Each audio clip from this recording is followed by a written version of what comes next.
All right. Thank you for tuning into the Equity Channel, where we provide the highest quality stock market analysis to individual investors. Our goal is to help you improve your returns while keeping you up to date with everything that you need to know. What helps investors beat the market is information and knowledge of how to use it. We provide you with both. Before we get started, be sure that you subscribe, turn on your notifications, because every time we drop a new episode, money is made. All right. As you guys can see here,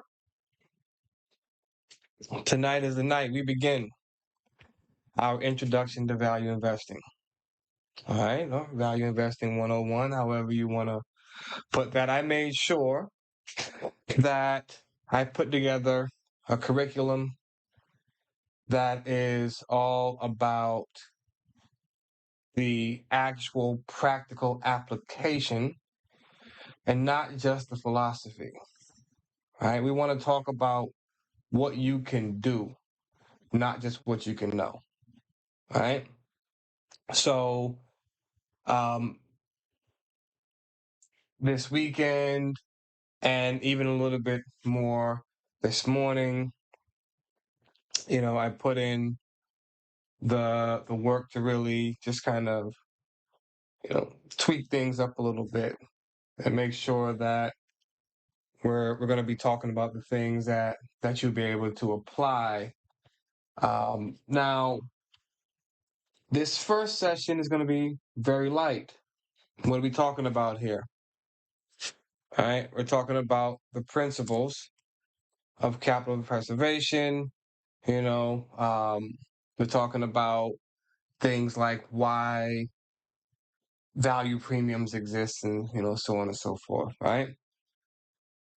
Let's get into it with a very, very simple thing here. So what is value investing? All right. We're talking about a simple but very powerful idea. All right. We're talking about finding companies that are trading at a discount to what they call their intrinsic worth or their net worth, their intrinsic value. All right. You're buying a piece of a real company. That's going to be important to understand. When people look at the stock market, oftentimes they look at just like it's just a stock. It's just a ticker symbol. These are real companies behind these ticker symbols. And if you don't pay attention to that, you're going to find yourself making a lot of mistakes. All right. You want to find the real value of these businesses and wait for an opportunity to buy them at a decent price. You got to wait till those stocks go on sale, so to speak. All right. And so the core goal of value investing is really to find a margin of safety. Right. And that's going to be the gap between price you pay and the real value of what you get. This is one of the first things that I ever heard somebody say when it came to value investing, and it was said by Warren Buffett. He said, rule number one is don't lose money. Never lose money. He also said rule number two is to never forget rule number one. So the primary goal, right, is to protect that money that you started with. We talk about that a lot in trading. We don't talk about it a lot in investing. I've noticed that. We're going to talk about it more often. Not much I can promise you, right? But the idea here, right, is that if you have a the idea here is that if you have a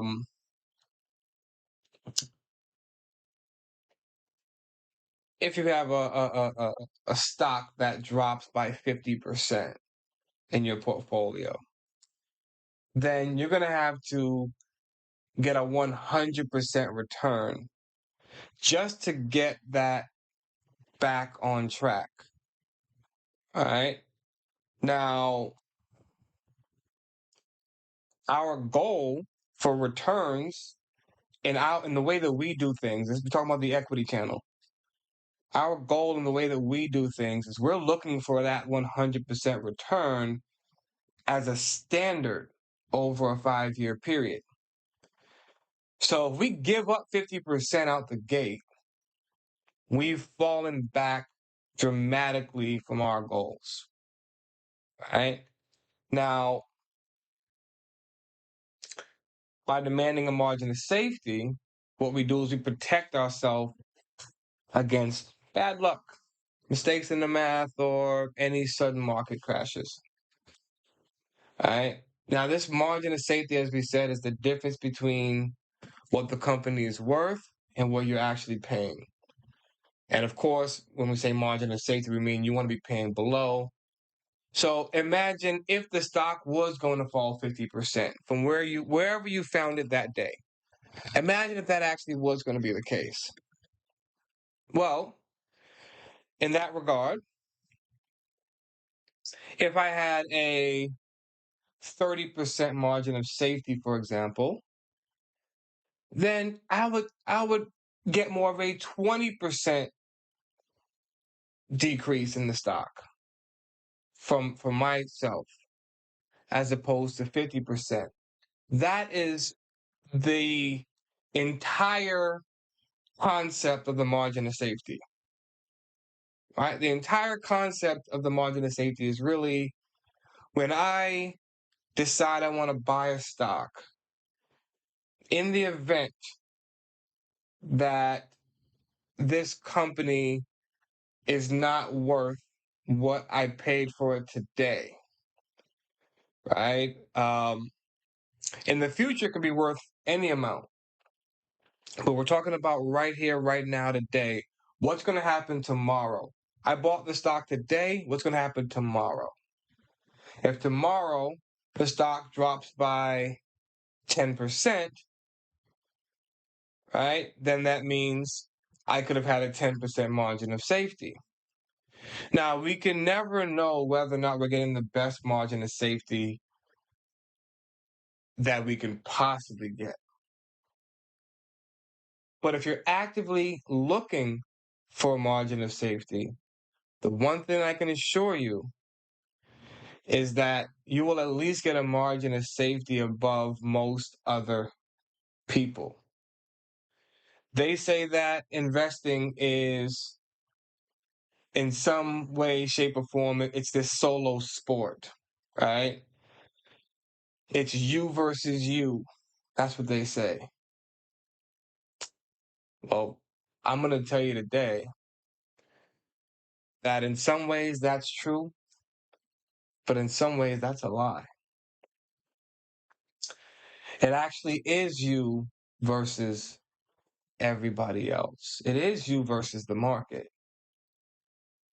Because here's the reality of investing.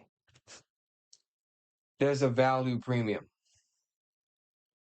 There's a value premium. And the value premium is the extra return that investors can earn over long periods by buying cheap, unloved stocks instead of buying expensive, highly popular stocks. Right? So when I say it really is you versus the market, it really is you versus everybody else. Sure, it's you versus you as well. It's your mentality, it's your, it's your determination, it's your will, it's your patience, you know, um, it's your integrity, right? These are the things that you have to battle with for yourself, right? When you look in the mirror every day. I get that. But make no mistake, if everybody in the market can get a better price than you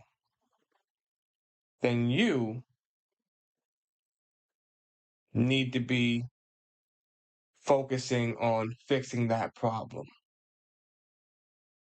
right? See, because where do most people target as far as investing? Where do most people look to invest? Most people look to invest in these highly popular stocks that we're talking about right here. That's where most people look to invest. So, if you want that premium, technically, you're saying, I want to do better than the average person in the market. You may not be going into the market every day thinking about these people, right? I don't. But what I know is I don't want to be these people. You want to build wealth for yourself, you want to build wealth for your family, you want to see your net worth grow exponentially, you want to bridge the wealth gap, you want to someday, you know, turn your 3 figures into 4, your 4 figures into 5, your 5 into 6, your 6 into 7, your 7 into 8. That's what you want to do. Well, you're not going to do that being everybody else. Because everybody else is paying average and above average prices. You, as a value investor, your job is to find the value premium. That is your job. All right? Your job is to find the cheap things. Now, you capture this premium by going against the crowd. You ignore the popular trends, right? And you focus on the out of favor companies that the market is ignoring right now.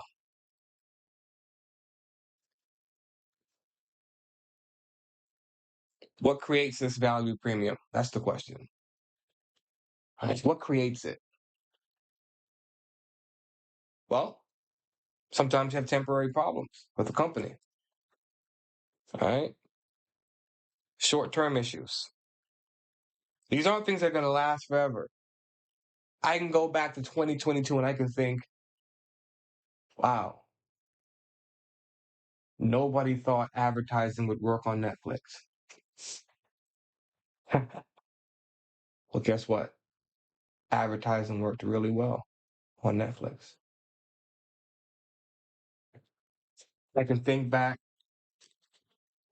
to a time where people were looking at energy and saying, yeah, solar is it. Wind energy generation is it. Biofuels are it.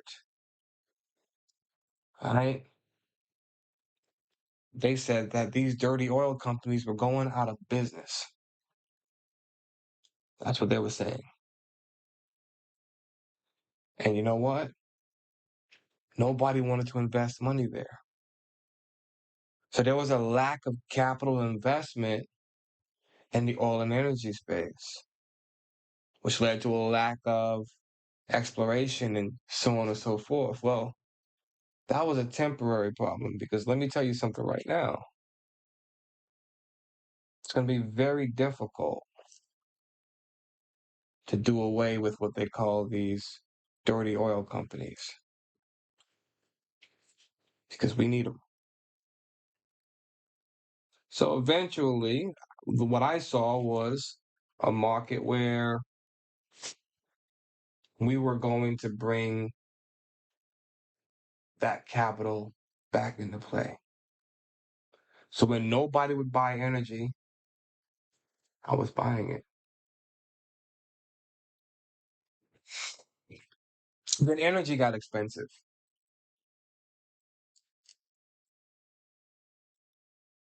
And all of a sudden, the area of the market where they had such low expectations, which was in coal, that started to be an area where they would look next, right? Analysts, investors, everybody assumes these areas are barely going to see any growth. And when expectations are low, even the smallest changes can create large upside. So while nobody thought it ever would be, get this, the coal industry. You hear that right? Coal, as in the coal you put on your grill on 4th of July. Coal became the number one industry in the stock market over semiconductors, over computer hardware, over software, over everything. Right? Coal became the number one industry. The company in the market in the S&P 500 with the greatest returns was Alpha Metallurgical Resources. I remember that specifically. I may have been invested. Then you have the companies that are stuck in the dark. They're the boring ones. They're the ones that are too small. They're the ones that are too complex. They're the ones that are out of the spotlight. When nobody's paying attention, stocks just keep falling because, well, ain't no money flowing that way. Right? Same way it happened in energy. And what ends up happening to these companies is slowly but surely, they just decide, you know what? We're fine being boring. We're going to turn boring into a thing. We're going to stack our cash. we're gonna we're gonna keep operations running as usual, and they don't want to buy the stock.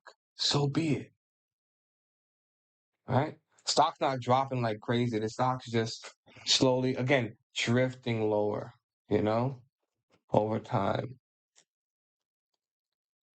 Then before you know it, somebody realizes there's this little company or this boring company that nobody's paying attention to that's got a heck of a lot of cash, and they seem to be just running a business like crazy that nobody's paying attention to, and then one person pays attention.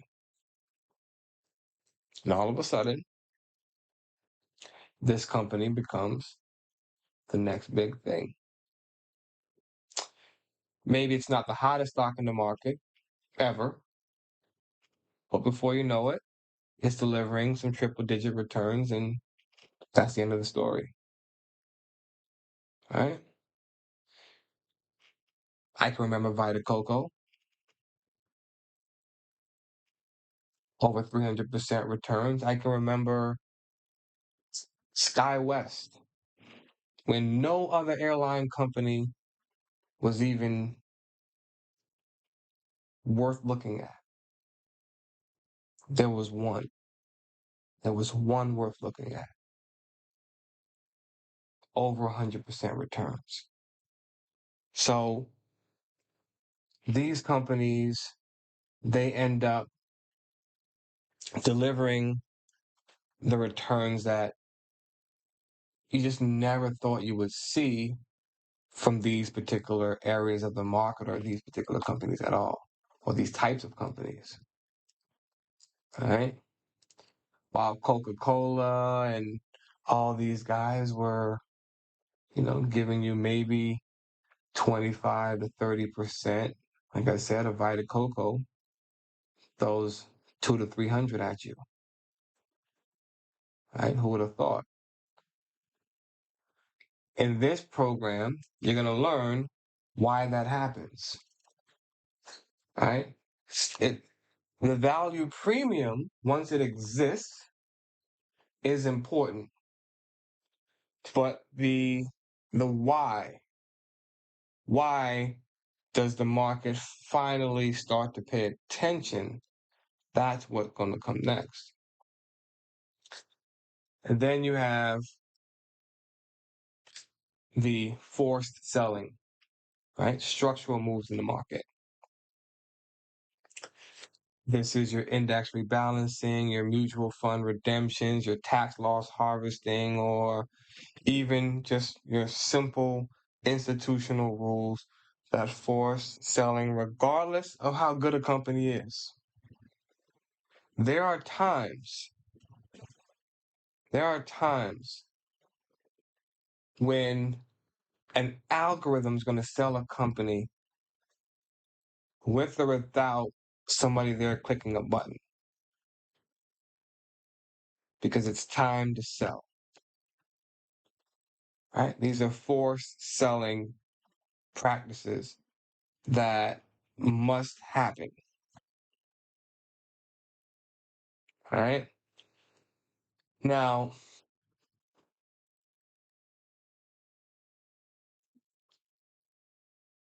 I want you to think about what I just said. These companies don't necessarily have any issues going on. This could be Apple. This could be Nvidia. This could be whoever. But when it's time to sell, it's time to sell. And when that happens, that doesn't mean that the company is all of a sudden going bad. It means you're getting a good opportunity. So, why do valuations or these low value premiums predict returns? These are the simple areas here that you think about. So, a low price means you get more earnings for every dollar you invest. All right. A high starting yield builds wealth faster over time. Sometimes you're going to be the first to see it, but trust me, you won't be the only one. All right. Well, keep that in mind. So once people can see the earnings yield at these high levels, they start to systematically work their way into the stock. Right? Earnings yield is going to be one of the things that you learn about. We're going to have a night where we talk just valuations, period. We'll talk all about it. Mean reversions. So bad times just don't last forever. When a company's profits return to normal, average levels, stock's price is usually going to rebound with that. So a lot of times what happens is things get out of whack, as I just pointed out. People sell off, and then things return to normal. How about Meta? Not that long ago. Nobody liked the metaverse idea. Heck, that's one of the few times I agree with Wall Street. I didn't like the metaverse idea either. I thought it was pretty terrible. But Mark Zuckerberg thought it was a fantastic idea, and so he went for it. Reality is, he was wrong. It was a terrible idea. But even before he decided to give up on that idea, things had already returned to normal. And the stock started to recover. And you learn a lesson. Sometimes doubting the idea doesn't have to lead to you doubting everything there is to know about the company. You got to learn to do the math. You got to learn to do the math. As much money as Meta had, they had enough money to burn on an idea. So while everybody else sold the stock, I decided to hold the stock. And when they were near their worst, I bought more. That ends up being one of the best decisions I've made in the past 5 years. Right? Excellent decision. Then we have low expectations. This one here is right. This is a one of those ones that this is probably the one that's going to catch you off guard the most. Right? So cheap stocks, they tend to have low expectations, but it takes very little good news to surprise the market and have the price take off. When expectations are low, so are prices most times. And then you got to start asking yourself, can this company exceed these expectations? And if you believe they can, then rock with it. Even if the company can meet expectations sometimes, that's enough. But let me tell you who you're going to find in this group of stocks with low expectations. Let me tell you who you're going to find here. You're going to find the Sterling Infrastructures in that group. You're going to find the Encore Wires in that group. All right, the Vita Cocos are in that group. You're going to find the who else? And you know what? You're gonna find the Coca-Colas in that group. You're gonna find the Krogers in that group. All right, the Walmarts and a lot of those guys. Um, and sometimes they just surprise you. Sometimes they just surprise you. You find the Tapestries in that group. All right, where nobody's expecting much. You find the Southern Coppers in that group. These are all names that I'm calling out right now. That when you look at these companies, you will find that they have done exceptionally well over the past 5 years. And nobody expected much out of them. Nobody expected much out of them, right? Would you believe there was a time where they didn't expect much out of Broadcom? Look at them. Right? Oh, semiconductor equipment is it's going downhill. We're hitting a cycle where this is going to happen, that's going to happen, and so on and so forth. And then all of a sudden, right, in pops AI. Those expectations change really quickly.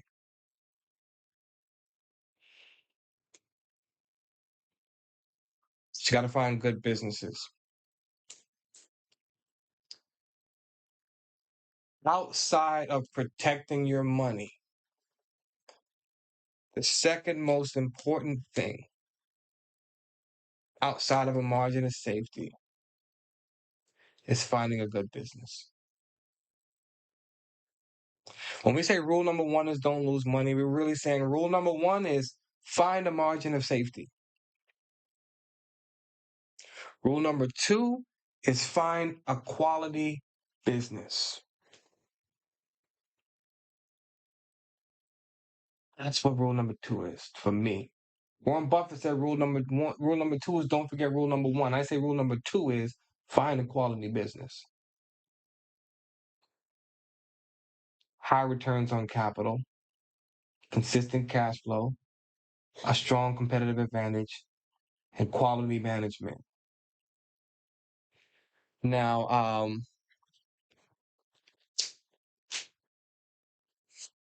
the management part, let's talk about this for a second. I'm going to work my way from the bottom to the top on this one. The management part here. Unlike a lot of these value investors, I don't spend a lot of my time looking at management. I happen to be in the group of individuals, and maybe I'm the only one teaching this. I don't know, because I've never heard anybody teach this. So maybe I'm the only one. I have no idea.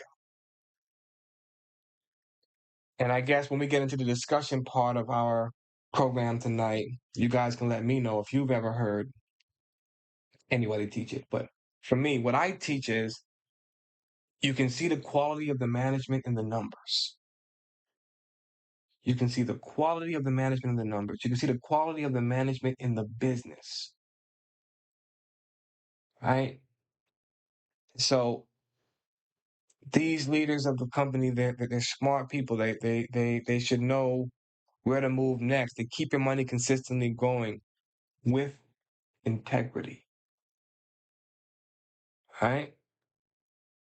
So the type of management that I'm looking for are the ones that I don't have to put under a microscope. I'm looking for the type of management that I can say, okay, as I look at your business, I see you.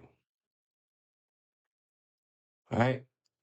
If when I look at your business, I have to question you, you are not the type of management that I'm looking for. Right? Don't get me wrong. I love to read the background story every once in a while, but that's for leisure. All right? I do that for leisure. I don't do that because I look at it as a part of my process. My process is more about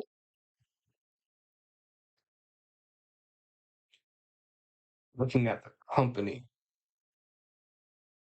And when I look at the company, I should be able to see a reflection of the people behind it.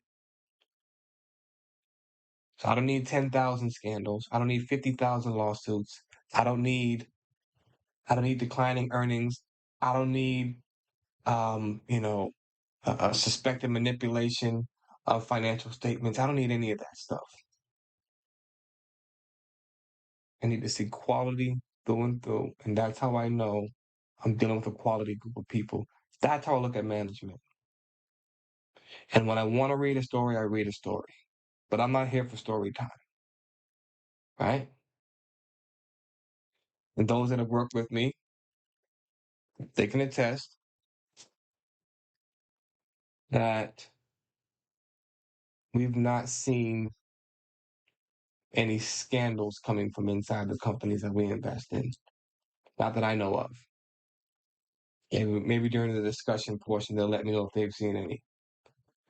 But during my time of investing, right, I've not had that issue yet. Strong competitive advantages. A moat. Um, I'm going to say this. Um, Many value investors get really particular about this, switching costs and, you know, um, all these different elements that you can look at and say, well, if I have a company who their clients, it makes it very hard for their clients to switch over, right? Like, how hard is it to switch from an iPhone to an Android? It gets very difficult, right? So you may look at that, the iPhone as having a moat, or you may look at the Android as having a moat. However you want to look at it, right? It is very difficult to switch back and forth between devices, right? And that tends to keep people locked in. The same thing goes for these businesses out here. Their products are hard to switch away from. But let me be clear, when I think about a moat, I like to keep it a lot simpler. The same way I talk about quality management.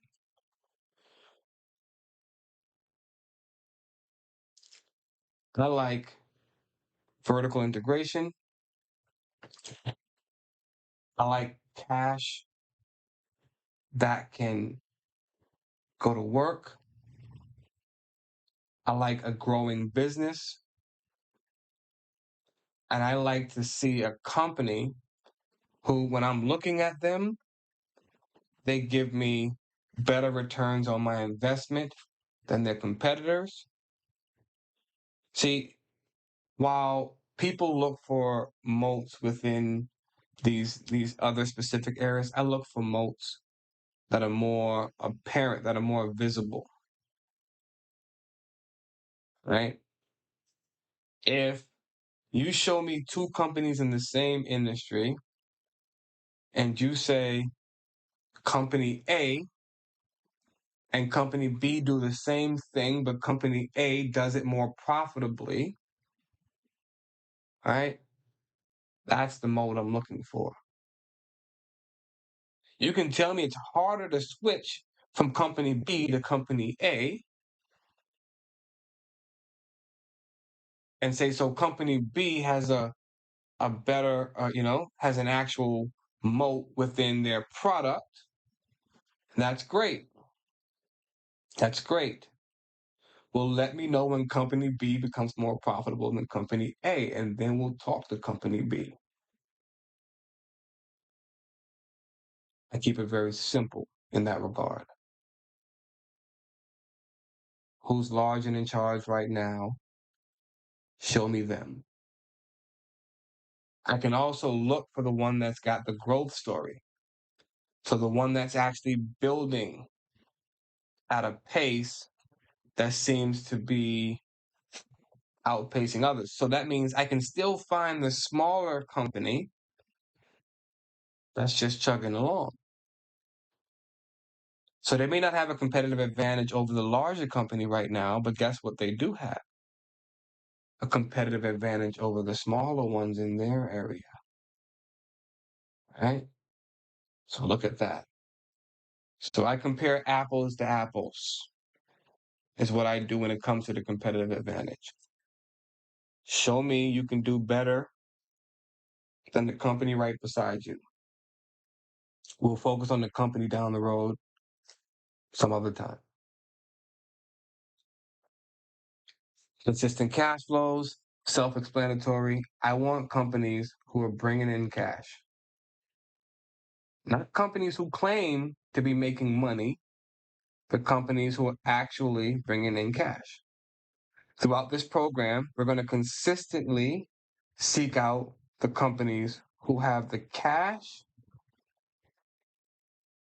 relative to the price.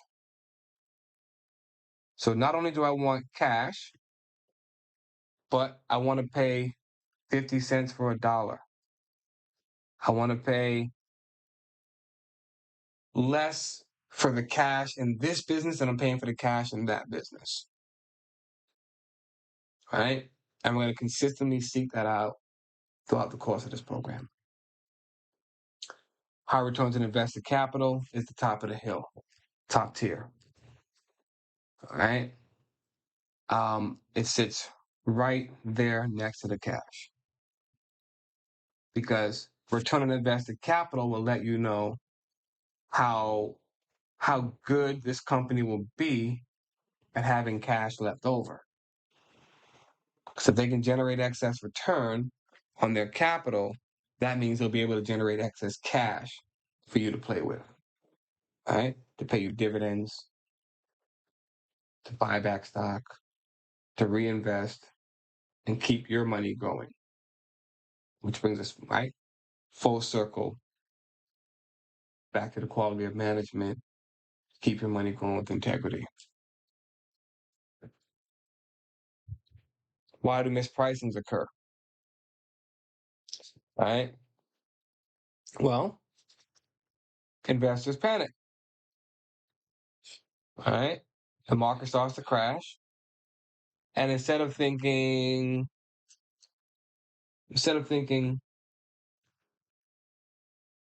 well, let me find out if this company's any good. Are they still a good company? Instead of thinking that, they think to themselves, I better sell now before I lose all of my money.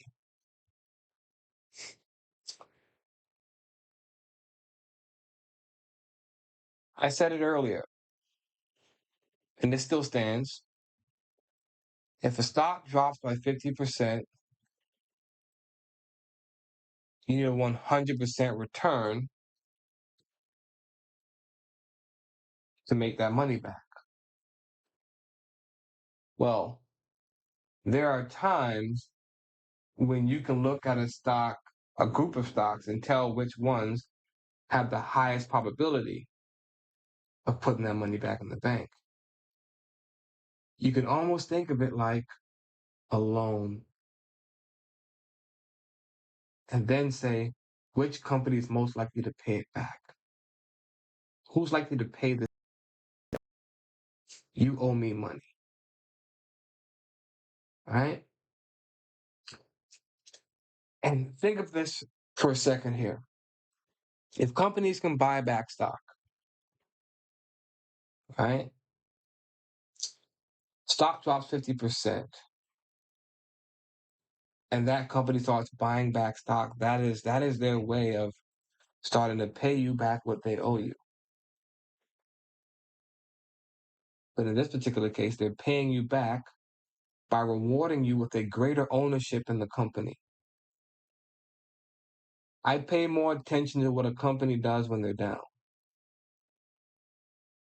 Because if the stock crashes and they don't buy back any stock, they may not believe in this company as much as I think.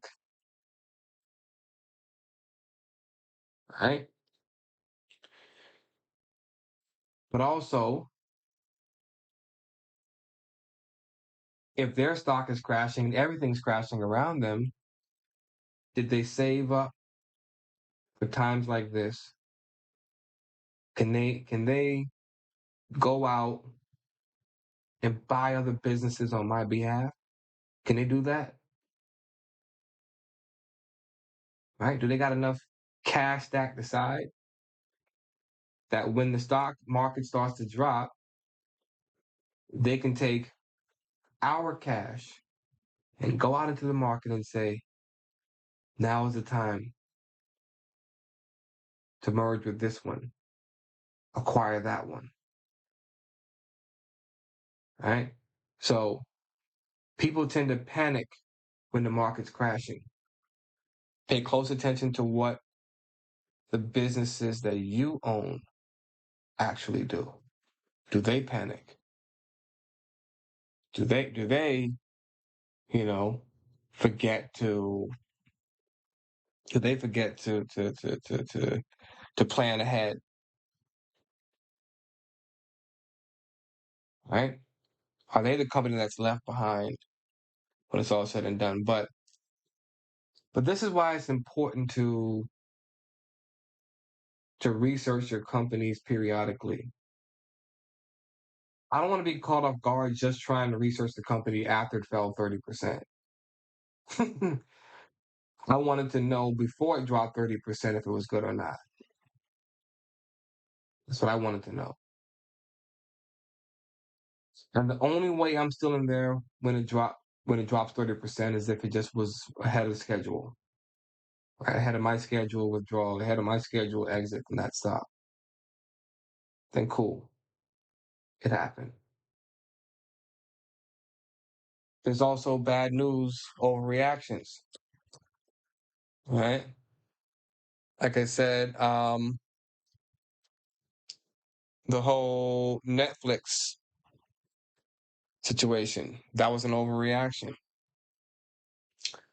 Um, the way the market responded to crude oil, right, over the past 5 years was an overreaction, right? A lot of these things happen because, people tend to. Here's what happens with this stuff, right? People tend to own far too much of things, right? That's just natural, just natural. They tend to own far too much of things.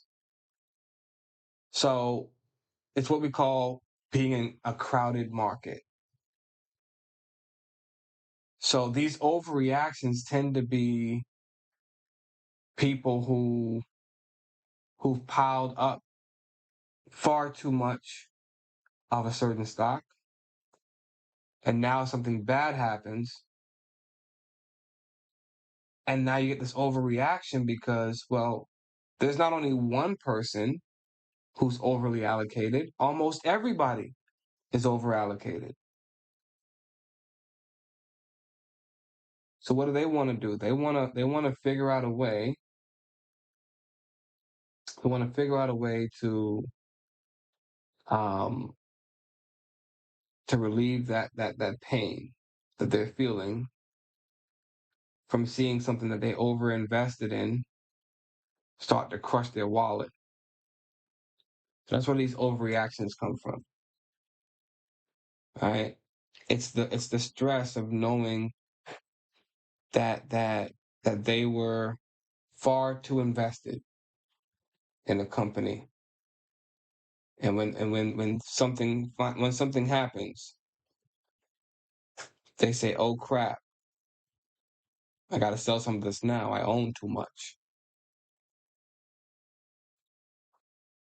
And then there's the institutional rules, right? Wall Street computers or funds or sometimes, right, forced to sell automatically, ignoring value, as I said, right?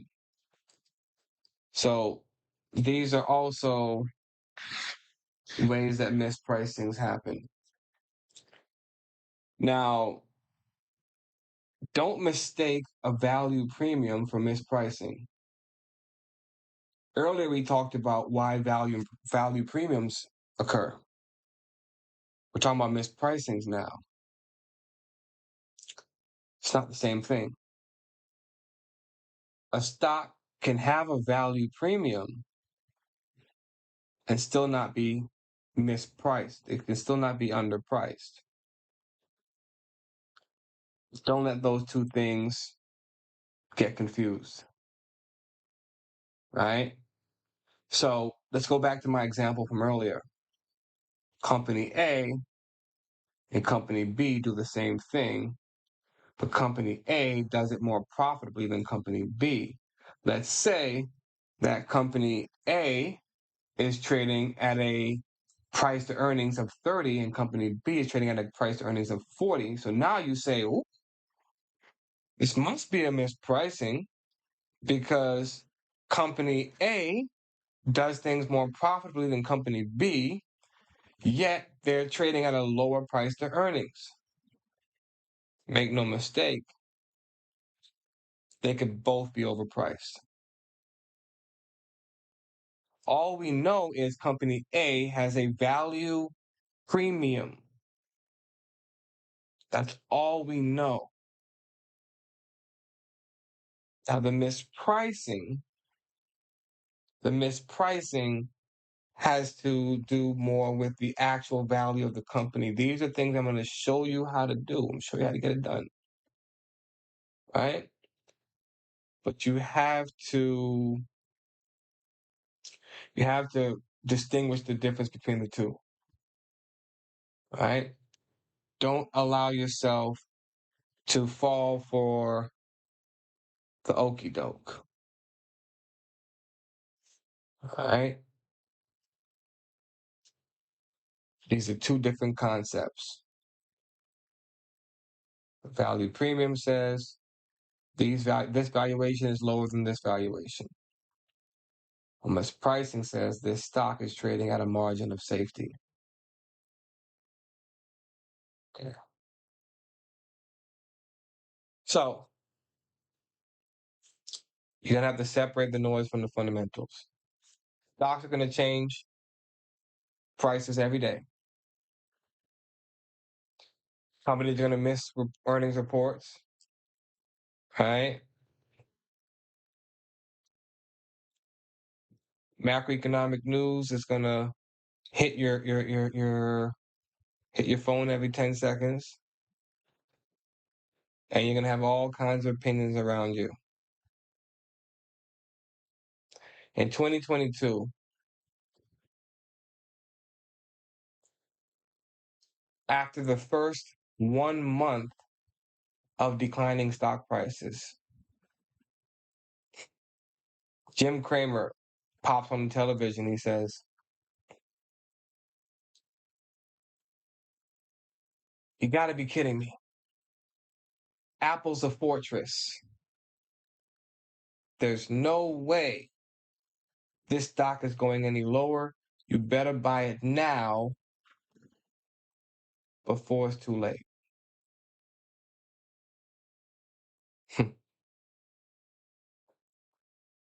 Now we knew better. We're not following that advice.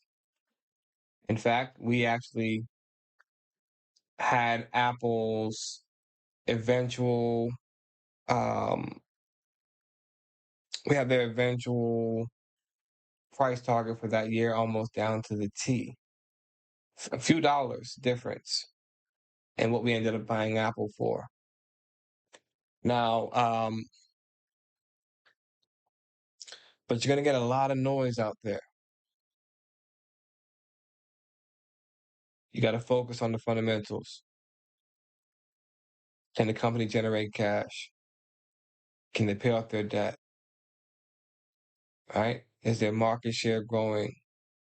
Right? Is their sales up? Are there any changes in the industry? Right? Those types of things you want to pay attention to. Forget all the talk. Forget all the moving stock prices. Forget that one single quarter of results. Right? Look at the trend of how things are playing out.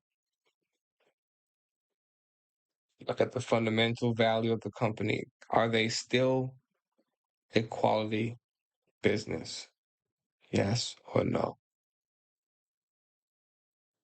You still have a quality business in front of you, then nothing over here matters. Nothing. None of it matters. All right?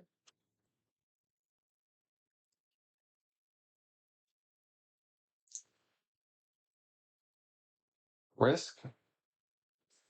Risk is the name of the game.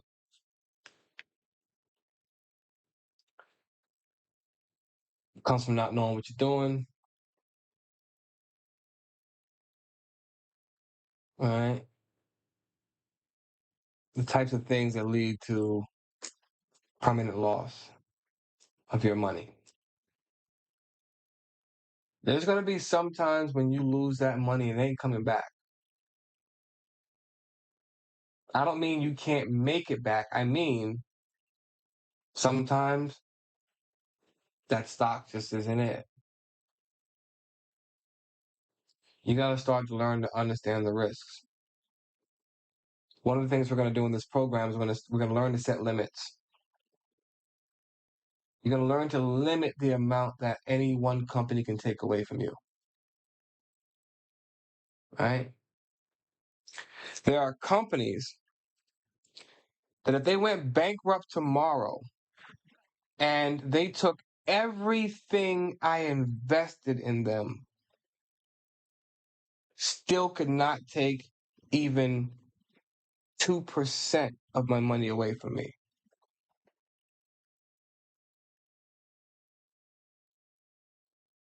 They could go bankrupt and drop off the stock market tomorrow.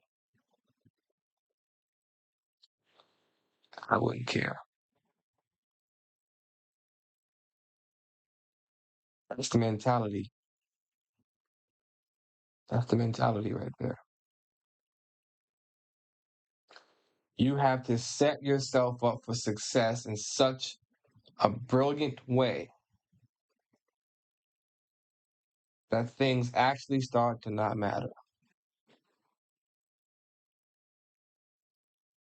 Every day is just another day. You wake up, you look at the market, your portfolio's up, great.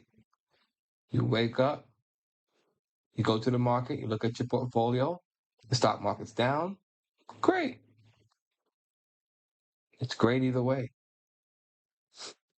When the stock market's up, it's great because you own quality businesses and you know that you'll be up too. When the stock market's down, it's great because you own quality businesses and you know that they may be down today, but they'll be back tomorrow. Pretty simple. You know that over the long run, you've actually put yourself in a position where day to day, the things that you do,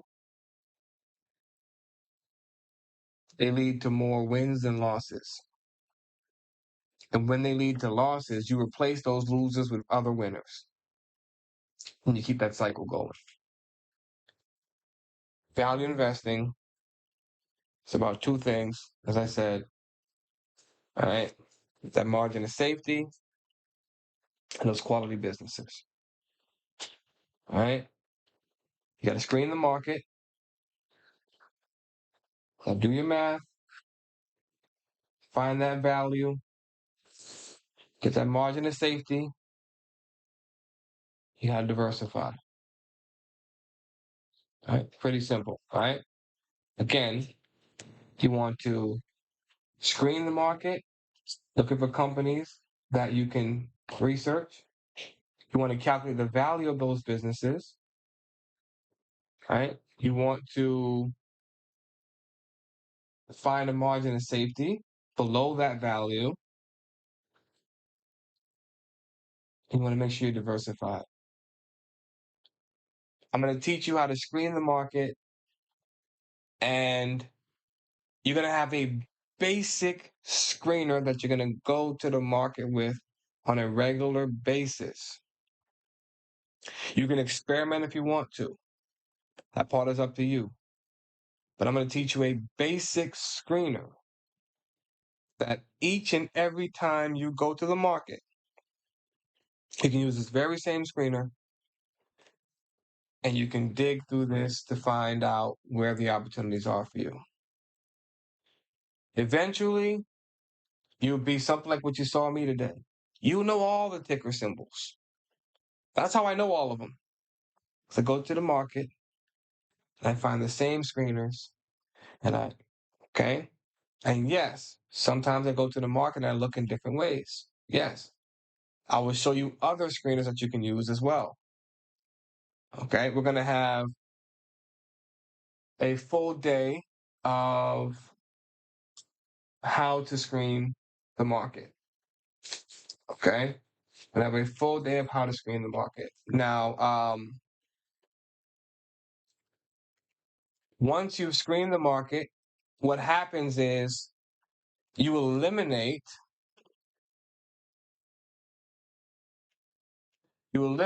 most of the companies that you don't want. That's what screening is really about. Screening is really about eliminating most of the companies that you do not want. If you're on Clubhouse and you're joining us just recently, you can click the link at the top of the room. You can hit watch us on Twitch, and you'll see what I'm showing on my screen over here. All right. Now, once you've screened the market, screening the market actually has you get rid of the companies that you don't want. All right. It helps you get rid of them before you even had to waste your time on them. That's the point of a screener. The point of a screener is to save you the time and headache of looking at a bunch of companies you do not want. Okay? Because who's got time for that? You're a busy person. You got work. You got kids. You got a life. Right? Nobody has time to look at 30 companies that they're not going to buy. And even if you think you got time for that, you ain't got time for that. Okay? Because it'll be a waste of time. Again, I'm going to show you multiple ways to screen the market, and you will decide how you proceed. All right. Now, value. Value is what comes next. Once you've screened the market, all right, you want to figure out if the company's trading at a margin of safety. Now, the screening also involves the analysis. Right? Once you screen that, you analyze the companies in the screener to see, okay, who am I pulling out of the screener? Then you figure out what are they worth. When you find that margin of safety, you make the purchase, you're good to go. Don't sweat it after that. What did I just say? All right. You go to the market, that stock you just bought yesterday is up, good. You figured it could be, it's a quality company. You go to the stock market tomorrow, that stock you just bought today is down, okay, good. I'm not really worried about it because I know it's a quality company. In fact, that stock drops and it hits this price right here, I'll buy a little bit more because I still think it's a quality company. Now, the key though is to make sure you're diversified. Make sure you don't put all your eggs in one basket. All right? You need quality companies across multiple industries, and that part is not debatable. You want to avoid the value traps. There's going to be a lot of stocks out there that are cheap for a reason. All right? The business is dying, and there's nothing you can do. You're not gonna be able to save the business yourself. We know that. So you watch out for certain things. Way too much debt, not enough return on invested capital. All right. Look for businesses that, you know, are run down and just not, really worth the effort of trying to fix. All right. Look at the industry and pay attention to whether or not the industry is in decline. In fact, when I mentioned how people said, oh, solar's the future, I remember solar stocks falling for 2 years straight after that. Oh, we avoided that industry.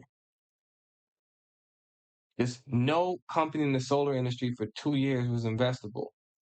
Then all of a sudden, a few of them started to show their faces, ones that you could invest in. All right. The industry itself wasn't all the way there yet, but it was starting to get there. It was starting to get there. All right. And last but not least, all right, why does value work in the long term? All right.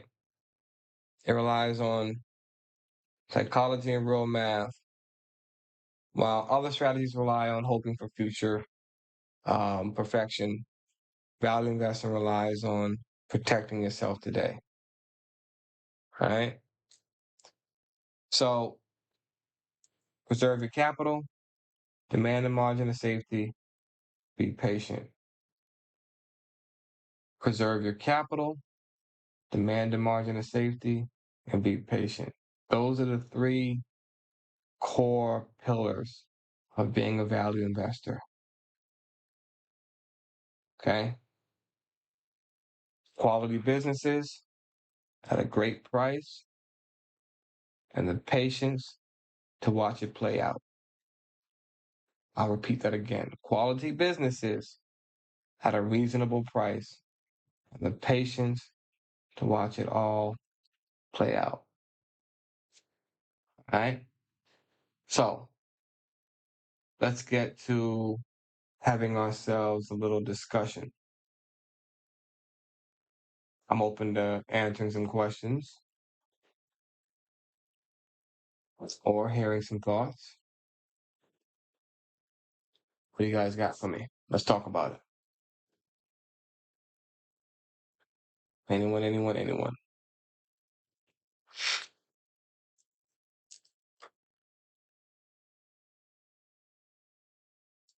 I finally sip my cup of tea now. Take a little breather. I just want to say that this first day has been great, and I'm looking forward to how we, set up that framework to be able to find those quality companies, like you've been showing us. But it's going to be good for the new people too, and more refreshers for us as well. I know from this weekend, that's what I was able to do, and pull up some of those quality companies and start looking at those and just trying to get myself prepared for the next downturn. But piecing that all together, like you spoke about, like the ROIC, I know that's important. The revenue growth, the shares outstanding. So being able to know where to find those have been very helpful to me and using AI. So I'm just, going a little more deeper. Definitely. Um, and I am looking at the Twitch stream as well. Session. Looking forward to this entire month and learning things that I thought I knew that maybe I didn't know as well as I thought I did. So I'm excited. Excellent. And I am looking at the Twitch stream as well, by the way, so I can see the comments coming in. Apostle, I put a link in the chat for you. I know you said you missed the presentation. Click on that link and you'll see our YouTube channel there. Follow that YouTube. I'm going to upload tonight's presentation over to YouTube for everybody to go back and check it out. If you want immediate access to the replays, you can just subscribe to the Twitch. If you subscribe to the Twitch, you'll see the replays over there as well. So either the replays are always immediately available on Twitch. So it may take me maybe 1 or 2 days to upload it to the YouTube, or you can have it immediately available on Twitch. It's up to you. All right. So, um, so I'm happy you guys enjoyed this first presentation. No, I'm not on YouTube right now. I'm not on YouTube right this very second. I'm going to be uploading this video to YouTube. Like I said, it's either going to be tomorrow or Wednesday. It'll be over there by Wednesday for sure. Like I said, so just because I'm gonna have to edit. I'm gonna have to edit edit it a little bit there.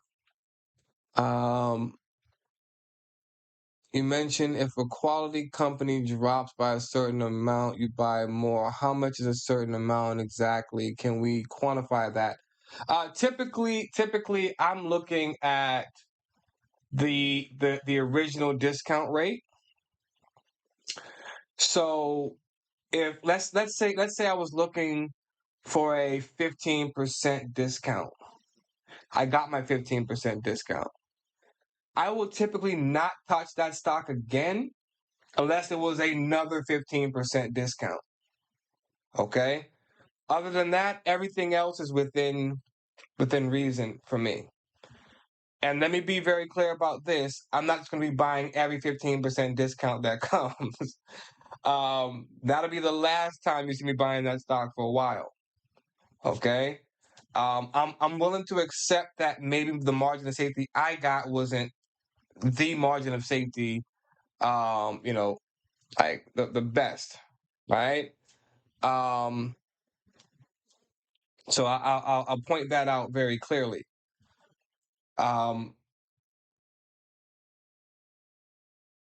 But if that 1 second there, if that stock dropped, let's say, okay, cool, I bought it for 15%, it dropped another 15%, I bought that.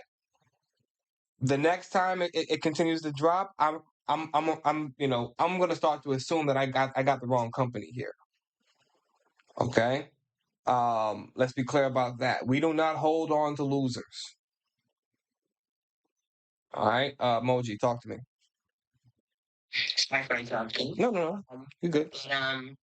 Do we then differentiate between when to, like, I'll use Adobe for example, my favorite. Mhm. How do you differentiate between when the time is right to sell off of a good company and come back later, or add on? So, like I said, so for me, I'm only gonna add on once. All right. And when I say I'm only gonna add on once, I'm talking about on the original investment. So if I'm in profit and the company's coming down, no problem. I ain't got no problem with that. If when I originally invested in the company, they immediately did nothing but come down, right? I'm usually gonna make that one additional investment. If I can get the same margin of safety, then great. From there, you have to set your limits. You have to say, you know what? Look, like, so everybody should have a stop loss. Like in mind. Like, so for me, that's usually 25 to 30%. So in other words, what I'm saying to you is, if I bought a stock 15%, it dropped another 15%. I bought some more, right? Mm-hmm. That stock drops 25%. I'm going. Mm-hmm. Right? We don't do infinite declines in stocks, Gotcha. right? Because that's and yeah, sure, I may be getting rid of it right in the moment where the downside was over with, right? Ask me if I care. Yeah. I don't, because there's going to be another stock out there that's doing well that I can dive into, Gotcha. Okay. right? Okay. So, the question for you and Adobe is, hang tight. So listen to me very carefully, right? So if I'm looking at we're talking about the original margin of safety you got. Yeah. The original margin of safety. See, that's the thing. People buy a stock, right? Mm-hmm. And then they don't think, well, what was the discount I got the first time? So you probably got Adobe at like a 40% margin of safety, for example. Mm-hmm. Right? Well, then I say I'm not buying the stock again unless I get the same margin of safety. It's not 40% for me to buy you again. So I'm getting that there. Yeah, I do. Right? So what's that risk? That risk is a 1-to-1. Right? Now, in this particular case, if that happens, that should be the last time you should be able to buy Adobe at a 40% discount. Do you understand? Yeah. Because after that, it's just craziness. Right? So, and I'm notice I said I'm sure you probably got it at least a 40% discount. So Yeah. so for them to have dropped another 40%, they've been down 80%. You see what I'm saying? Yeah. Yeah. Are they down 80%? No. No. Right? So, in my eyes, I think you're still doing okay here. Okay? Because they're not showing declines. So basically, when that type of thing happens, the type of thing I'm talking about right now, that's a company headed for bankruptcy. Yeah. And that's why you just got to go. You got to go immediately. right? Don't even think about it. You just let them go and replace them with somebody, right? Yeah, makes sense. But in this particular case, Adobe hasn't doubled down that margin of safety for you yet. But you got to stop buying. Yeah. It's time to stop buying though. Like you can't just keep buying the stock. Right? How do you determine when to get back in, when the business shows you let's see, better valuation in a sense, like return on invested capital starts doing better?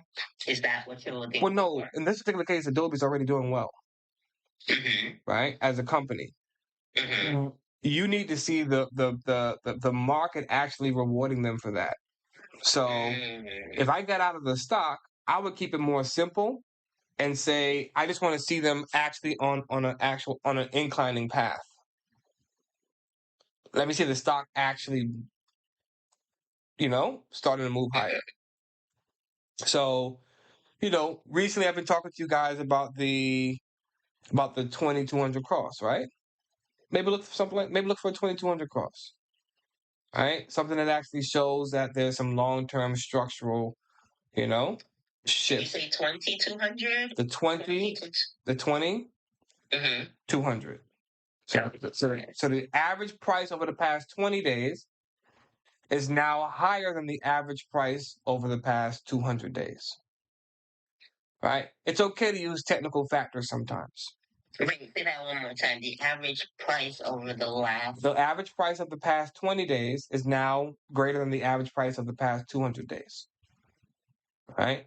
So your 20-day average is now above your 200-day average.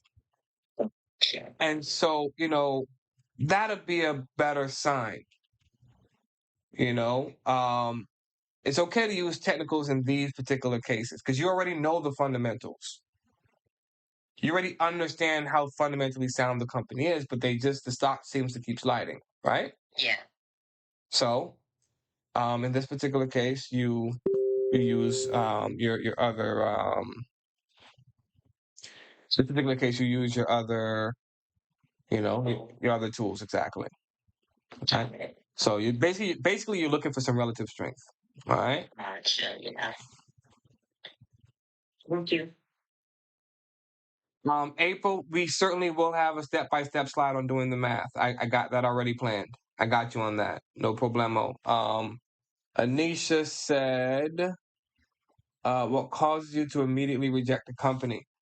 Plain and simple, when the driving forces are just not there.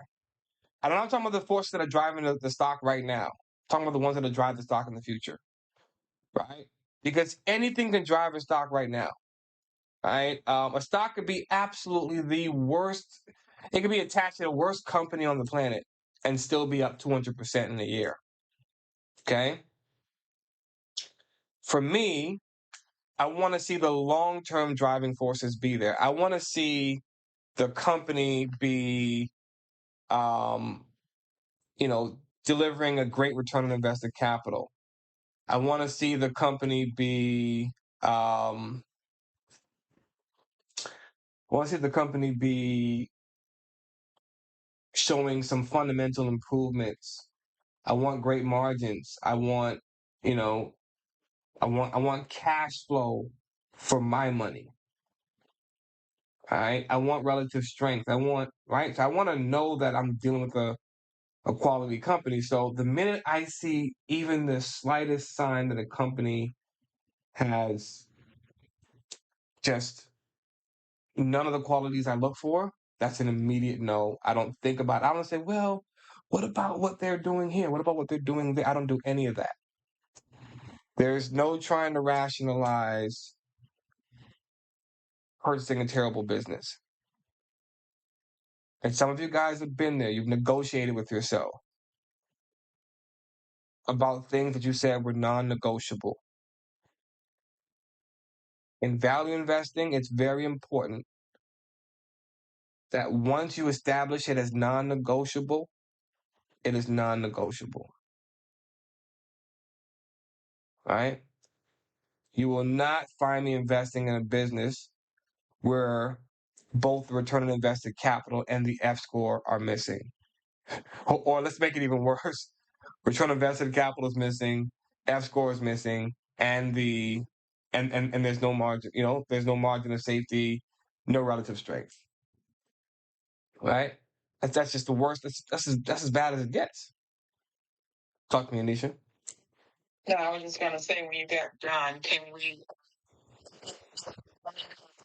or whatever company she was involved in, can we do like a quick case study where we look at the Oracle X, see where it's at on the tracker, the ranking of that, and then like you told her the 20 and the 200, but you're still looking at the chart. Can we just do like a little small? Sure. Let's take a look at it. Type of like she did, where will she add? Did she get rid of it? Let's take a look at it real quick. Let's see, where's my Oracle X here? All right, there we go. So let's pull up Adobe. So this is going to be a tool that we're going to be using for the greater majority of this program. So again, and for those that are joining us tonight, we'll be back again tomorrow night, 8 p.m. 8 p.m. And tomorrow night we're going to be looking at the top philosophies in value investing. Right. So these are going to be the philosophies that really played out over time. All right.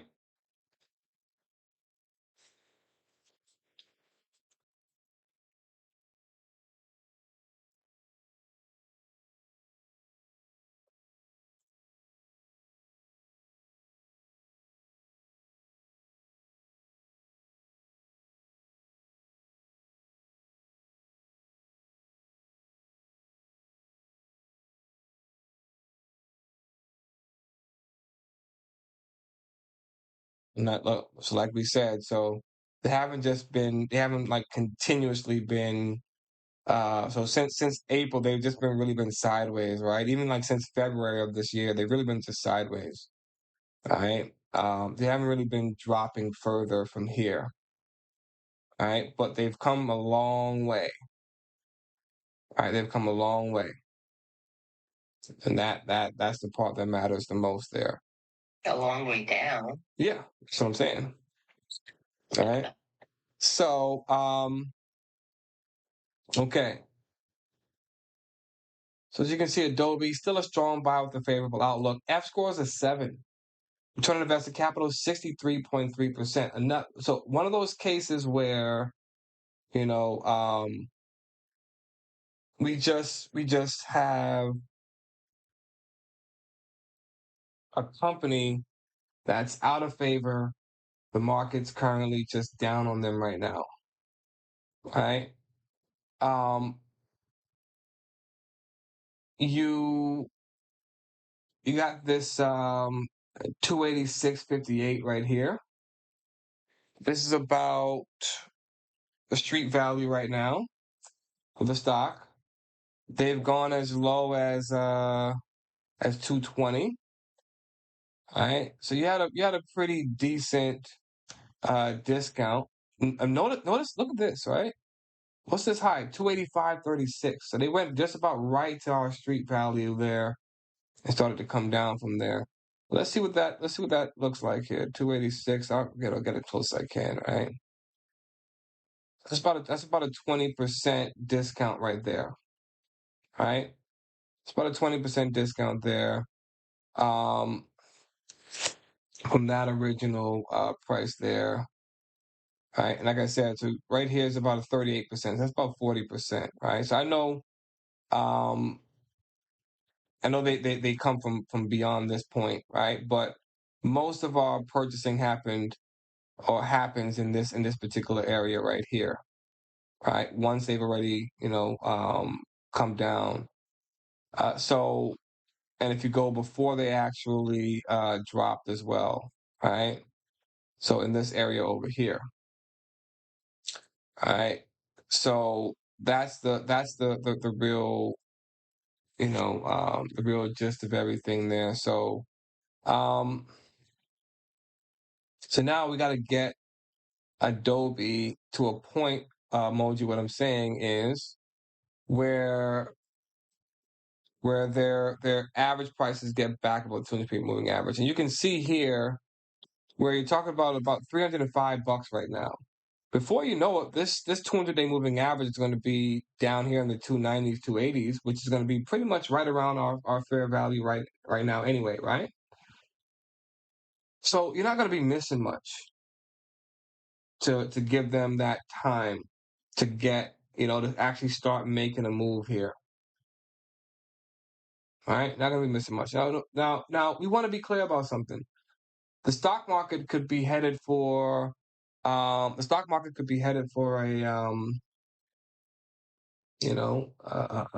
for a bear market for all we know. Right? And who's to say we know what's going to happen with Adobe in that time period? Right? But they could, maybe revisit this 370 area up here, and then from here, that's about a 30% drop, 40% drop from here, right? Right, back down to here. So maybe maybe it's a 40% drop from where they eventually rebound to, right?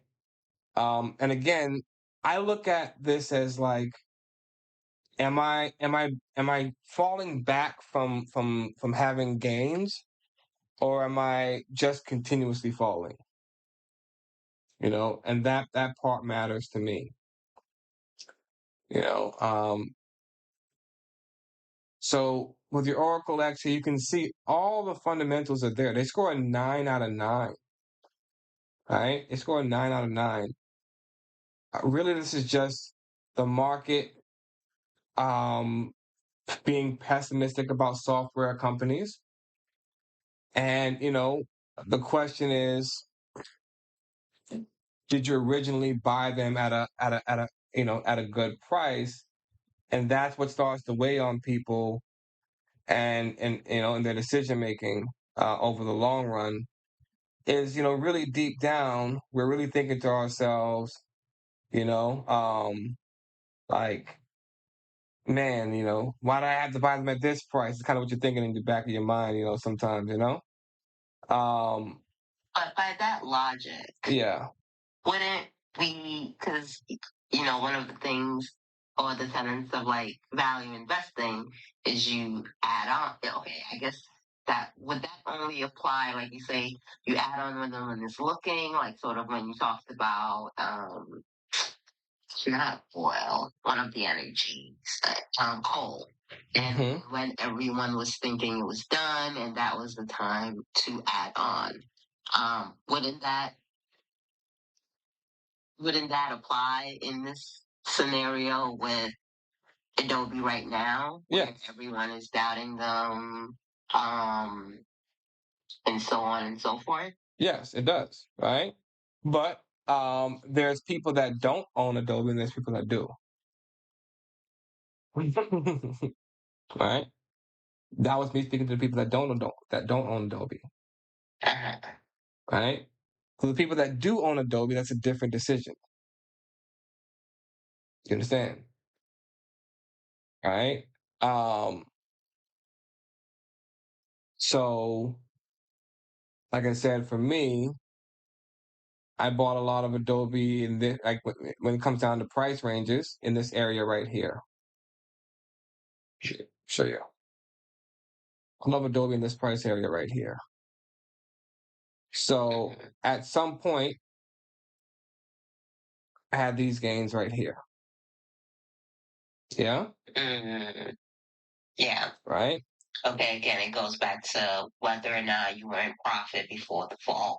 Right. So I was able to collect some profits at some point. You know, and then the stock comes down on the back of Anthropic and so on and so forth. So for me, I'm down from here to here, but I already collected money here. Okay, that makes I understand. Yeah. Right. And so in reality, this was So this is my shares starting to become unprofitable maybe at this point here. Sure. Do you understand what I'm saying? Yeah. In this area, like let's say from here, this area right here, my shares are unprofitable, right? But of course, I know I bought some on April 9th. That was the last time I remember buying some. April 9th. I haven't touched it since. It's been months. Right? I don't just go buying it, right? Mm-hmm. So, April 9th, I just went into my portfolio and found out, right? Yeah. I mean, that was pretty low. Right. Yeah. Right here, April 9th. Right. I bought some on that day. I haven't bought any more since, and I won't be buying any more. The only way I buy more Adobe, right, like I said, is if I'm getting a similar discount. Right? See what I'm getting at? Yeah. So, because I look at it like this, right? So, I buy a stock at $100. Here's what people do: they rush to buying more when things start happening. I buy a stock at $100. The stock drops to $95. Somebody's already ready to buy more. Why? Is it the discount you wanted? It's not. What's the point? Right? I buy a stock at $100. I say that was a 20% discount. Well, I don't touch that stock again unless it hits 80. Yeah, like gotta remember, like have to think of it as like that's not true value investing at best. It's like the tax off. Right. Right. So I don't touch that stock again until it hits 80. So, so you've already bought some down here, right? Yes? No, No? Okay. Um, what stopped you? there were other companies I believed in more strongly, and just I didn't want to have any more invested in Adobe until there were some clear signs of strength. Okay. Cool. So then that's when they get above the now I'll ask you a simple question. Mm-hmm. Let's say they went above the 200-day moving average right now, right? Would that still be a discount for you?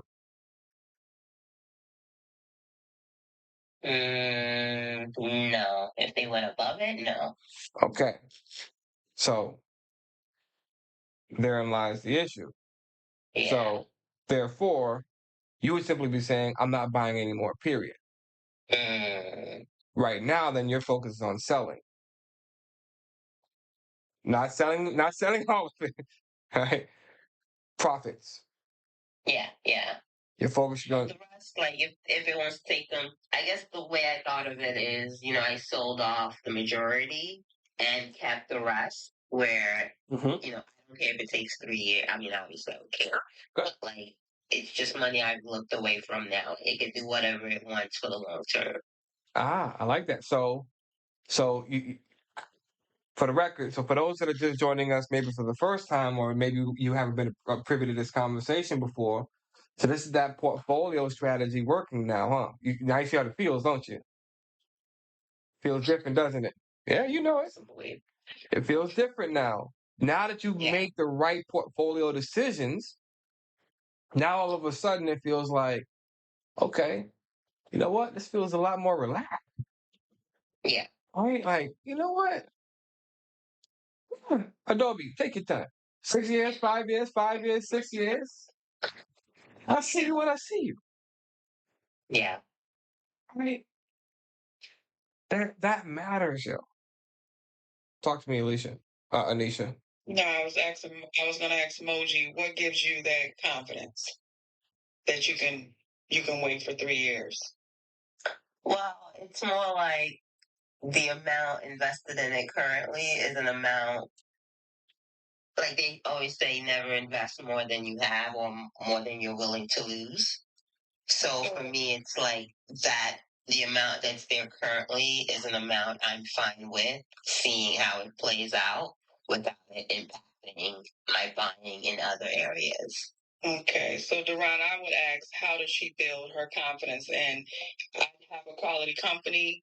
Like you said, they're punishing the company right now. It has I think you said 9 out of 10. How does she build her confidence that, because what she's saying is, I don't care about the money a little bit. No. You know, I think you're misunderstanding what she's saying. She's saying now that's you know, she laughed at it, but you know that's because this has just been an ongoing conversation between her and I.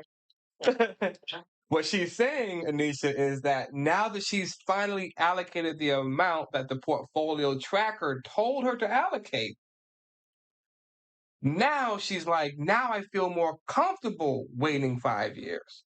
She didn't feel a little bit. The portfolio told me, but more in line with what the portfolio would like.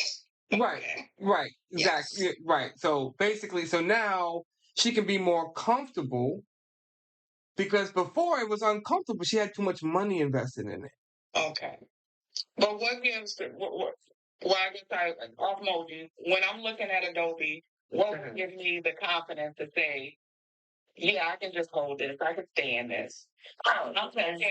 Go ahead. Go ahead. No, I was gonna say, because it's back to the company, still the company. Like, do I believe all of a sudden Adobe is not gonna have good, even if will Adobe not have the I guess manage.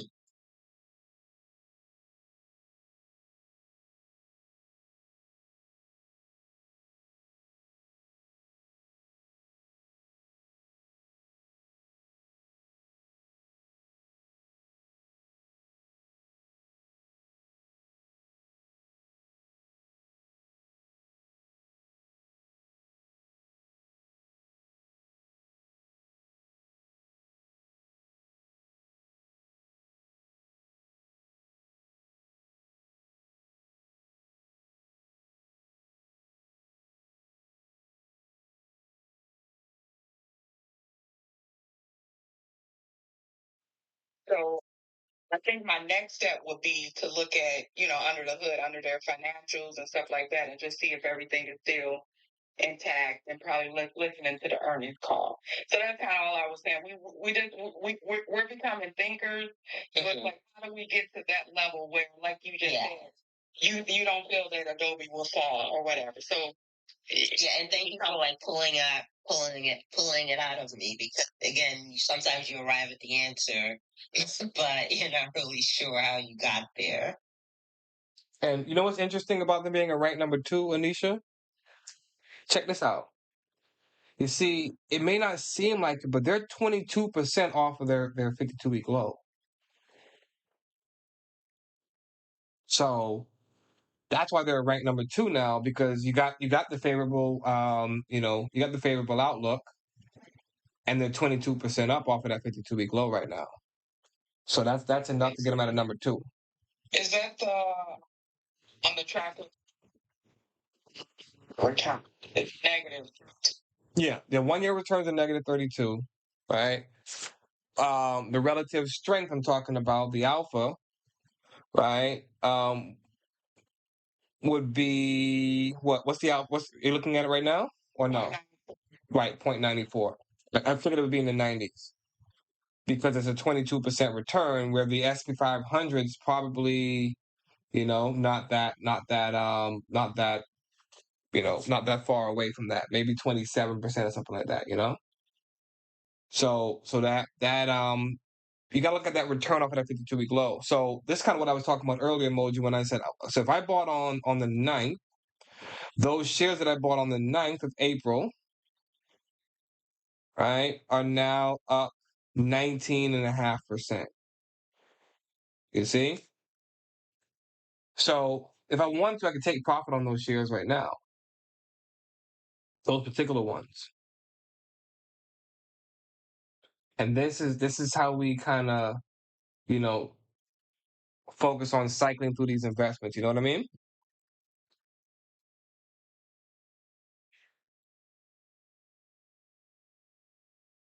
Pearson have a question in the chat. Who is Paulo Extasio? Oh, that's Anthony. I got 2 questions here. So let me let's see here. I'm actually just reading Provokes. That was hilarious. That is absolutely hilarious. So how often do you rerun your valuations, and how does that? Once per quarter. Once per quarter, I run my valuations. So you bought something at 100 when it was valued at 140. Then 6 months later, it's at 110, but uh, but its value is 120. Does that kind of situation ever happen? Yeah, sure. The value is going to go up and down while you own a company, right? So it's not going to be some sort of a static value that doesn't change. So yes, I've bought companies before. And yeah, I might have been up a little bit. I made a little bit of money, but now I look at the company and it's like, but it's still worth less than I thought it was when I originally bought it. That's happened. Yes, certainly. It actually happens more often than you think because analysts tend to get the they tend to get the growth projections wrong sometimes. That doesn't mean that the value is not there, but it does mean that at times we may overly estimate things. But for the record, Anthony, that is actually the point of the margin of safety. Right?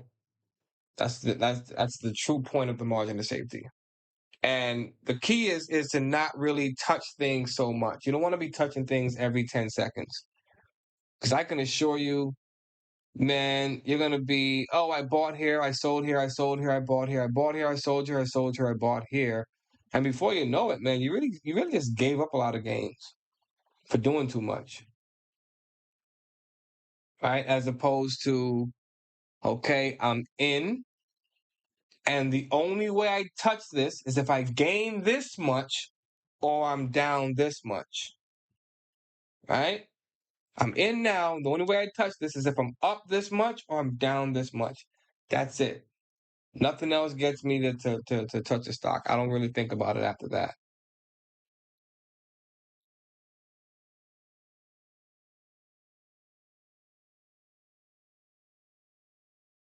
So even if that value change, it's not going to stop me from, all that matters is that the quality of the company change. If that didn't change, nothing changed for me. Even if I believe they're worth a little bit less right now. So I still got a margin of safety. Don't forget that. I still got them below what I thought they were worth, right? They thought they was worth 140, right? I bought them for 100, right? And then the next thing I know, I see them worth 120. But I already got my 10% profit already. So that tells me that's 10 more to go. You know, eventually if the value falls below the original price that I bought them at, well, that's going to be reflected in the price anyway. So eventually that stock's going to fall, and eventually I'll just get rid of them and buy something else.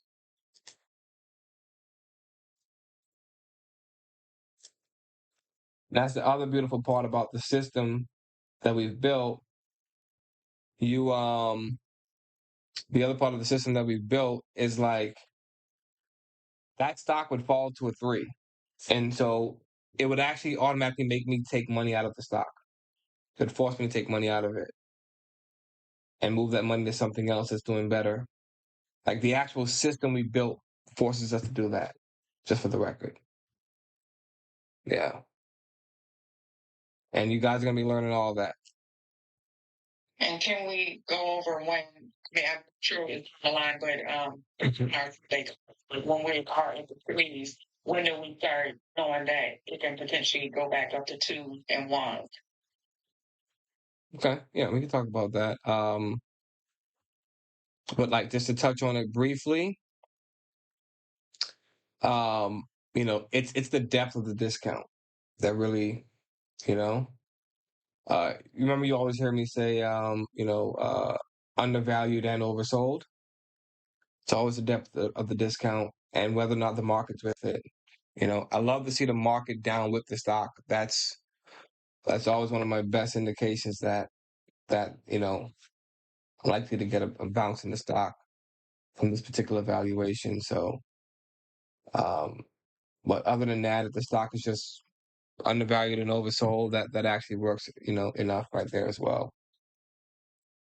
But yeah, we'll talk more about that.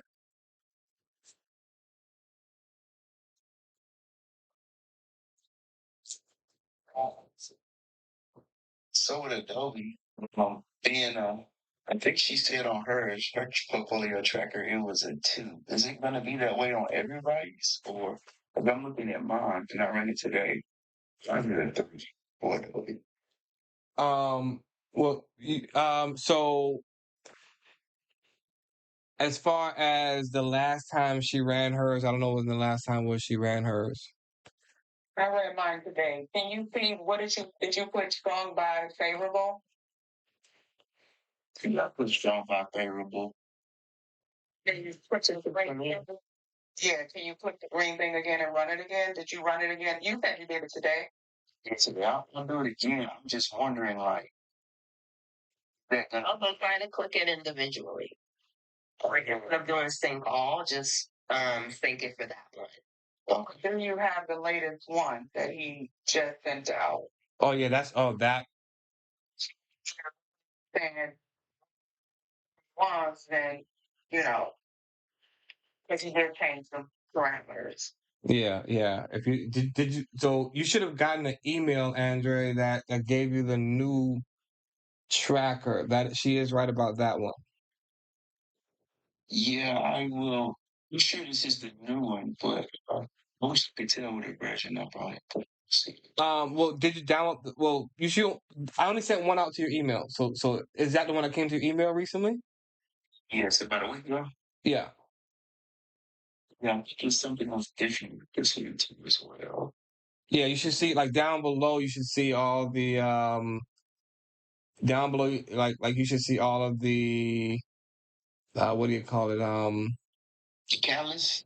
Yeah, the catalyst. You should see the red flag alerts. You see the red flag alerts on there too? Yeah, it's got a portfolio right underneath this portfolio red alert and then the catalyst. Yeah, okay, yeah, you got the new one. So yeah, just maybe what happened like later on today. So maybe you ran yours earlier before it was up, 5.7% today. That's possible. Oh, it's a 2 now. Yeah. I just think virtual thing. Yeah. You probably ran yours before it was up. So that little 5.7% that it was up today probably changed it from a 3 to a 2, pretty much. And just to clear on something with the green, you see your bottom. The star next to it. The better one. That's deep value. I couldn't touch it. Yeah, that's deep value. No problem. Is it a way, like with the portfolio tracker, that you can put like a number like you have for like you used to do for the pre-pivot and stuff like that? Talk to me. Wait, you gotta break that down a little bit more. Just having a number. I mean, I know. Okay. No. Oh.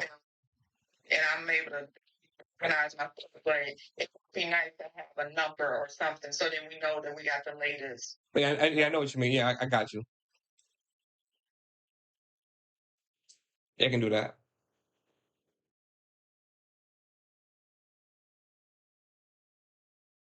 I'm gonna put the release date on it. I'll put the release date on the file, but I'll put it on the actual tracker next time.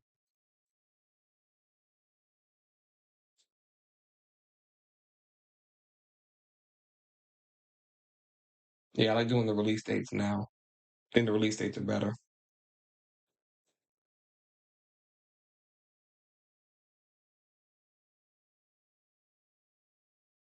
Or let's say last updated.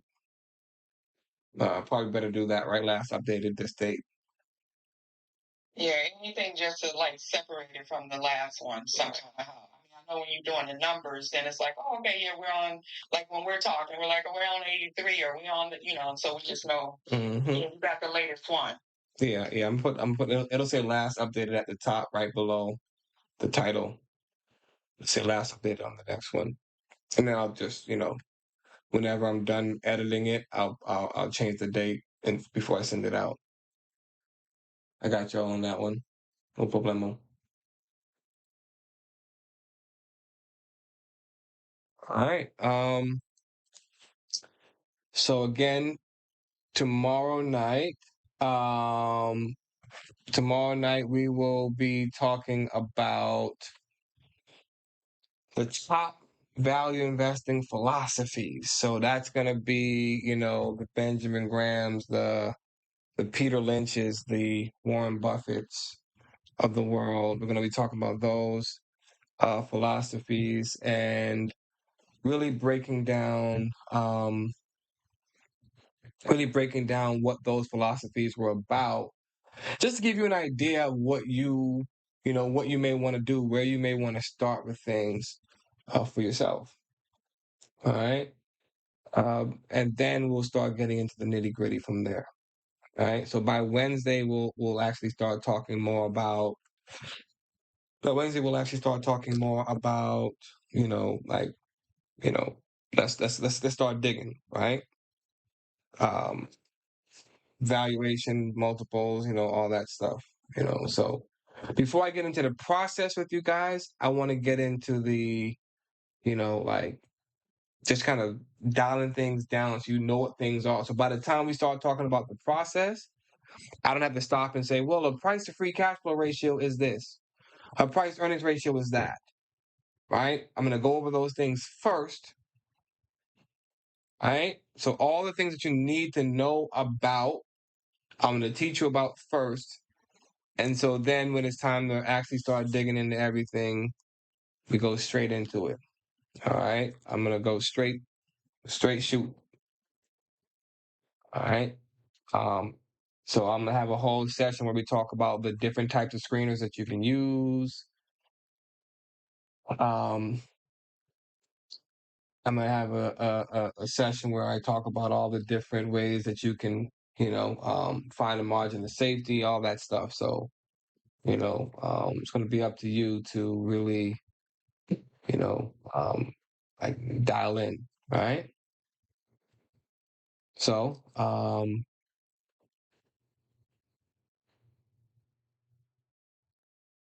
any other questions before we close out?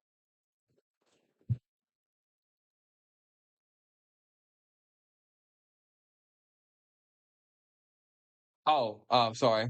For anyone new in the room, what do you mean by 1, 2, and 3? So, in the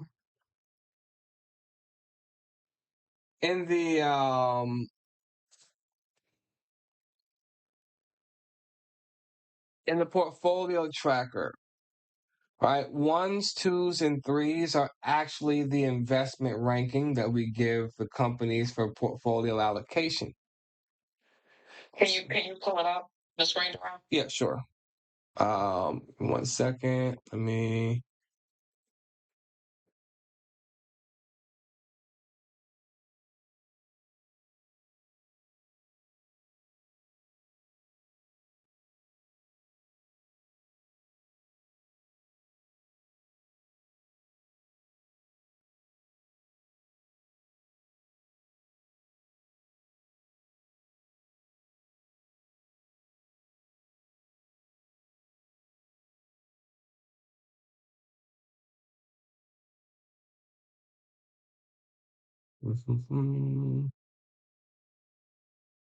Okay, here we go.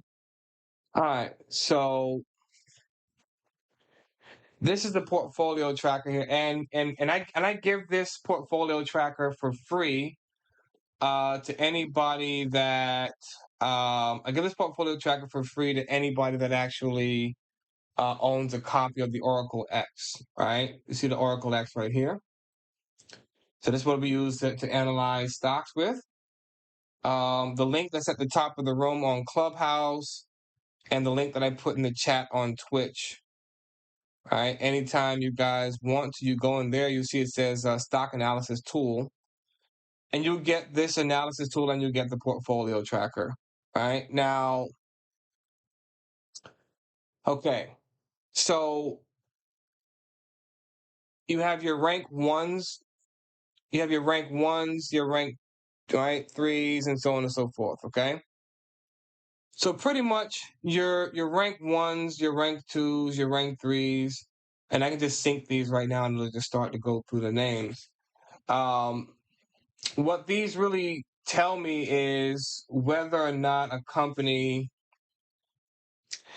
is performing well enough and rated high enough to get the most of my money. Right, and this again, this does all the work for you in that regard. Right. Matter of fact, let me go to the latest one here real quick. All right, this is the one that's the latest on the wait, hold on, wrong one. Here we go. So basically, so this is the one that why does it keep going to? Hold on one second. Let me close this out here real quick. Clicking on the wrong thing there. Oh, there we go. So pretty much, so this is the latest one here that everybody's getting right now. So whenever we have a certain group of stocks, right, I can use the Oracle X to tell me whether or not that stock is a buy or a sell and so on and so forth, right? I'm showing it on. So click the link at the top of the room, Dana. You'll see it says watch us on Twitch. Click the link at the top of the room, and you'll see it says watch us on Twitch. I'll give you a second to get over there because it's gonna give you an ad when you first come over. What's up, Trudy? Jarrett, Terrence, Prince, Brooklyn, Regina, IQ. We got there. God is my strength. All right, DJ Usay. Yesenia. What's up? What's up? Jakimbe, what's up? What's up, Dave? What's going on, guys? Let's give Dana a second to get on over here before I finish answering this question there. We've been on almost 2 hours, so yeah. Keep that in mind. Yeah. This gonna be the one. It's gonna be the last question here. I'm gonna answer here, and then we'll save all of the questions for that. Oh, she's there. All right, excellent.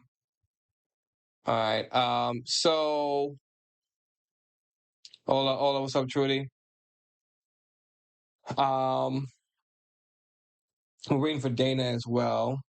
So Dana, when you get over there, drop a note in the chat as well, so we know you're over there.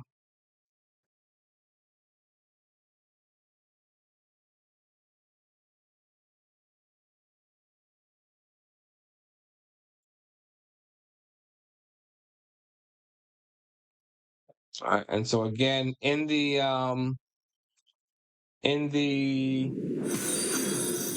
that link that you're going to see, it says stock analysis tool. Like I said, all right, there goes Dana right there. What's up, Dana? All right, so in this tracker, right, what it does for you, I can put all of my stocks in here, and then I can just run an analysis on my stocks, and it will let me know, right, whether or not they're ranked 1, 2, or 3. All right, these are your rankings right here. Right here, these are your rankings. 1, right, 2, or 3, it'll be ranked. So when a stock is a rank 1, that means that they are giving us the best performance and they're giving us the best outlook that's required. All right. So you can see that Seagate has an alpha of a 2.4, but ServiceNow has an alpha of a 0.46, and they're high risk. So the outlook and the alpha determine how it ends up playing out. And this does all the work for you. You don't have to do any of the work. All you have to do is put your stocks in. Just put your stocks in here. Tell it, hey, I got I got $20,000. Right? And look, see what just happened? It automatically shifted the stocks around. Automatically. Okay? And then you're good to go from there. All right. Now I can add more stocks. All right. Let's add. We just talked about Adobe. Let's add Adobe, and let's add 40net. Since y'all forgot about 40net and NetApp, you know. Yeah, just save them, and we're good. Now, right now, it's actually scanning through the stocks, and it's determining whether or not they're ranked 1, 2, or 3. Now, Adobe was a strong buy with a favorable outlook. All right, we'll save that. NetApp. Let's do NetApp real quick, right? We're gonna run through these really quickly here. All right, we'll run NetApp. I'll come back to this. So basically, I can just come over here and run this, and it'll tell me what these stocks are. Now, I can also analyze this. I can say, what's my quant thesis? What's my um, what's the latest news about the stock? What's the tone on the earnings? What's the red flags that I need to look out for? All that good stuff, right? Gives me the bull and bear case, everything I need to see about a stock. Now I'm running NetApp, so we're gonna let NetApp run. But you can see it's all the way down. It's down to Amazon now, right? And it's just running through them just to figure out where it wants to rank them, pretty much. All right, and it's a combination of the alpha and the outlook.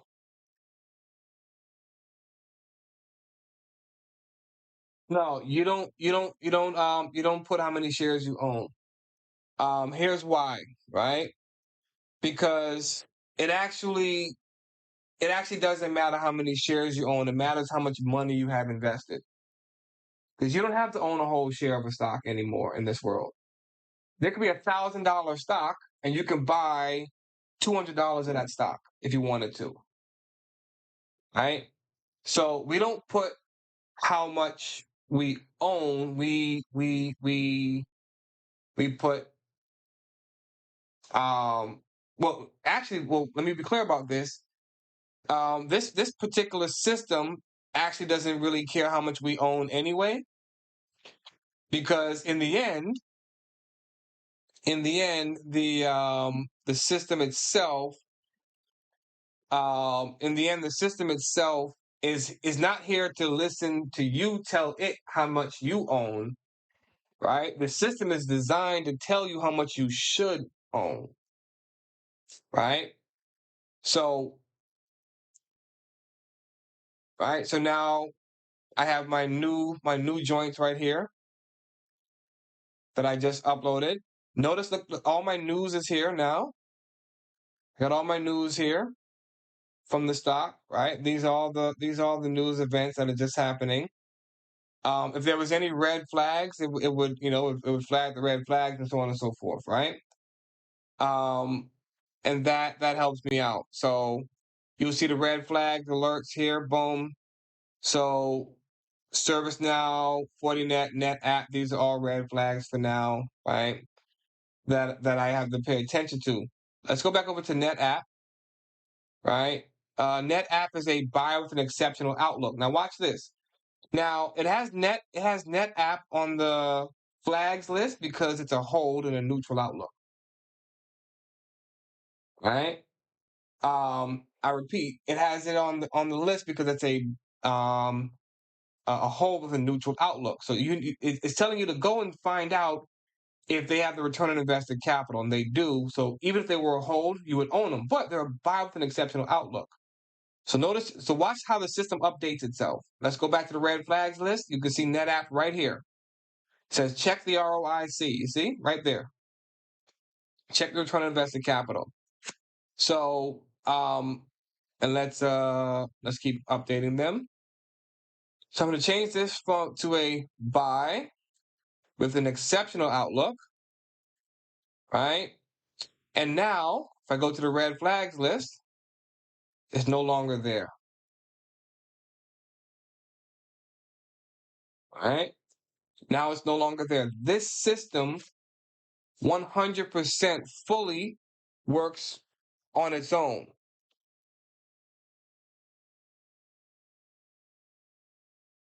It's how much you want to invest in this group of companies. Yes, Dana, it's how much you want to invest in this particular group of companies, or how much you have in your portfolio, right? So you would pretty much say, "Oh, I have $20,000 in my portfolio," and then it tells you how much you should invest in each of these stocks. Is what it's doing,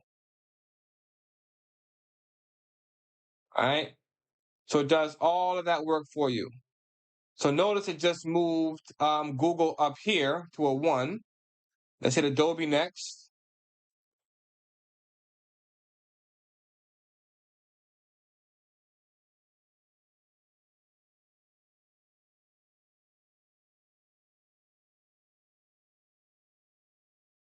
So hold on, wait, buy, exceptional. Let's save that.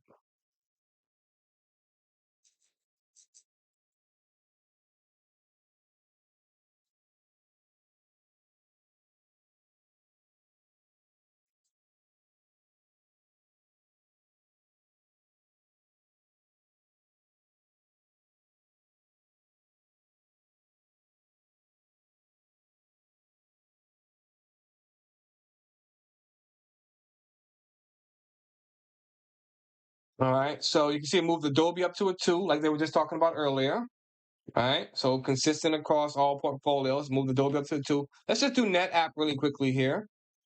All right, it's going to sync NetApp, and then we'll go from there. Let's put Fortinet into our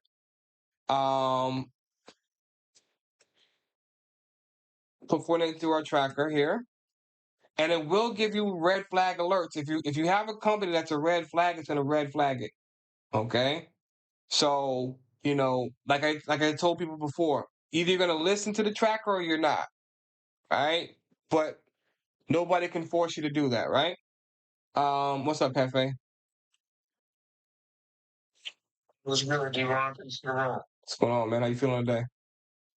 Chilling, man. Checking in, see what's talking about. Just getting done with the session here.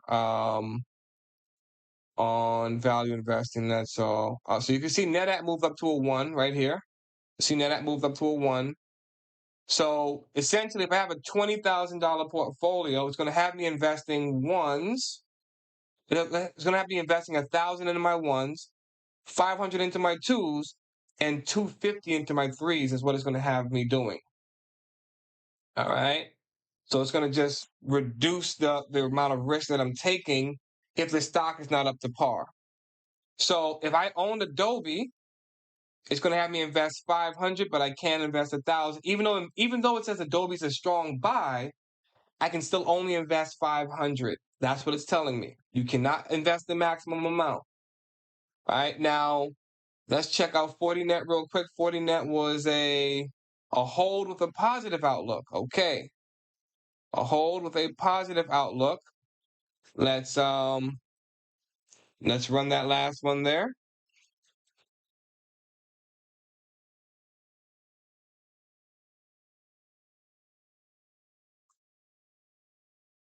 So I'm in catch-up mode. Is the equity channel something you developed, or is it a tool you recommend using?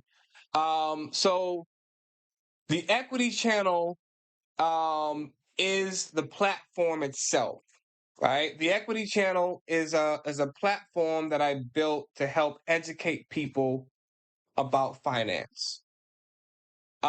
These are some tools that I built over the years. The guided alpha portfolio, the guided alpha model.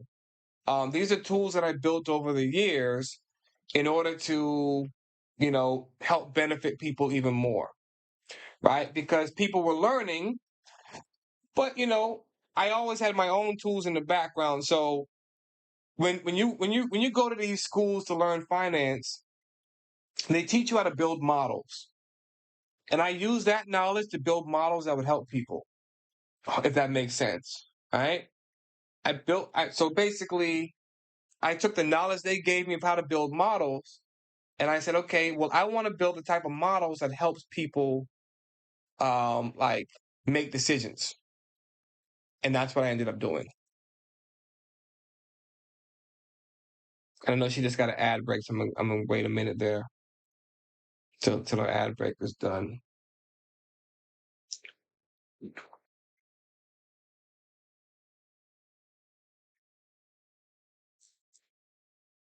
So, and I know, so Brooklyn asked a question in the chat here on Clubhouse. What's the difference between price and target target investment? Yeah, so yeah, not target inventory, target investment. Yeah, so as Anisha said, target investment. So the price is the actual price that they're trading at today. Right, that's the actual price that they're trading at today. The target investment is how much it's telling you that you should invest in a company if they're rated, where they are. So, matter of fact, you got Oracle. Let me show you what it would say for Oracle. Right. Let's do Oracle real quick. All right, let's save those. Save Oracle in here real quick. Let's do that real quick here.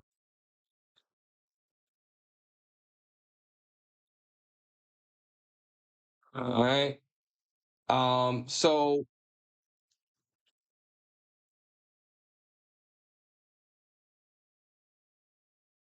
yeah, definitely. All the tools are.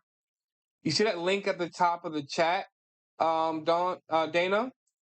All the chats, all the tools we have are there, right? Really, for the value investing, the number one tool you're going to need is the Oracle X, and again, it comes with a free portfolio tracker with it. Okay, so they're basically bundled together. All right. So I'm going to load up this Oracle here really quickly, and then we'll close out from there. I just want to show Brooklyn what this looks like here.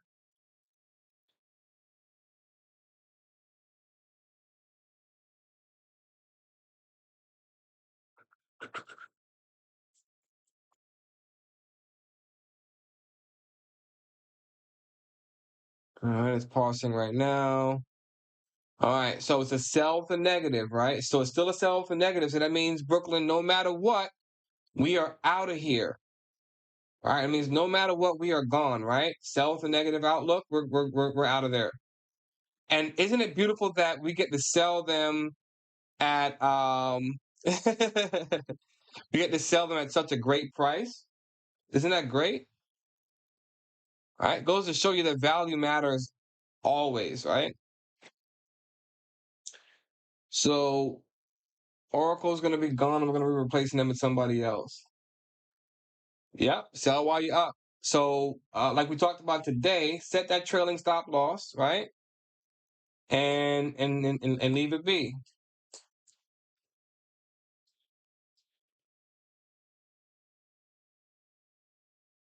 You'll see that it has it ranked as a 3. It's going to be a red flag, so on and so forth, right?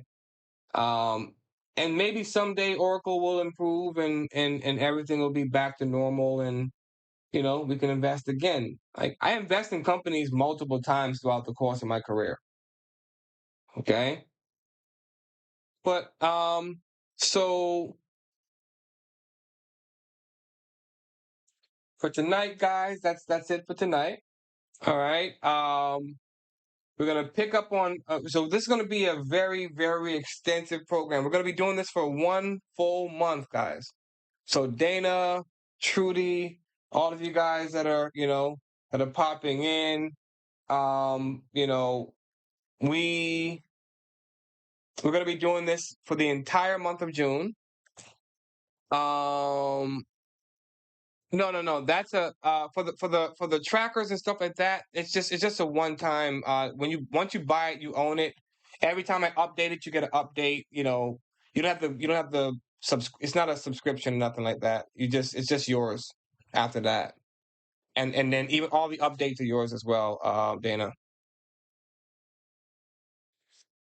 And it's very inexpensive. I think it's like I don't even remember. I think it's like 20. I think it's like $22 or something like that. For the tracker and the for the Oracle X and the tracker. It's like $22.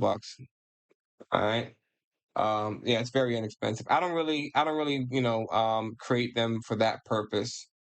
Um, you know, so I always price them to where everybody can be able to, you know, um, to be able to pick them up.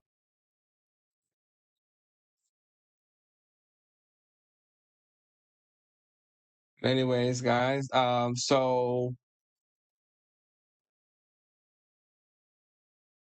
so we're meeting all the weekdays, so Monday through Friday, 8 p.m. All right, so we'll be back tomorrow at 8 p.m. where we'll be talking about the top value investing philosophies. Okay, so every night, 8 p.m., we'll be here. All right, so I will see you guys tomorrow night where we will pick up where we left off. All right, everybody be blessed, stay well, and I'll talk to you soon. Later.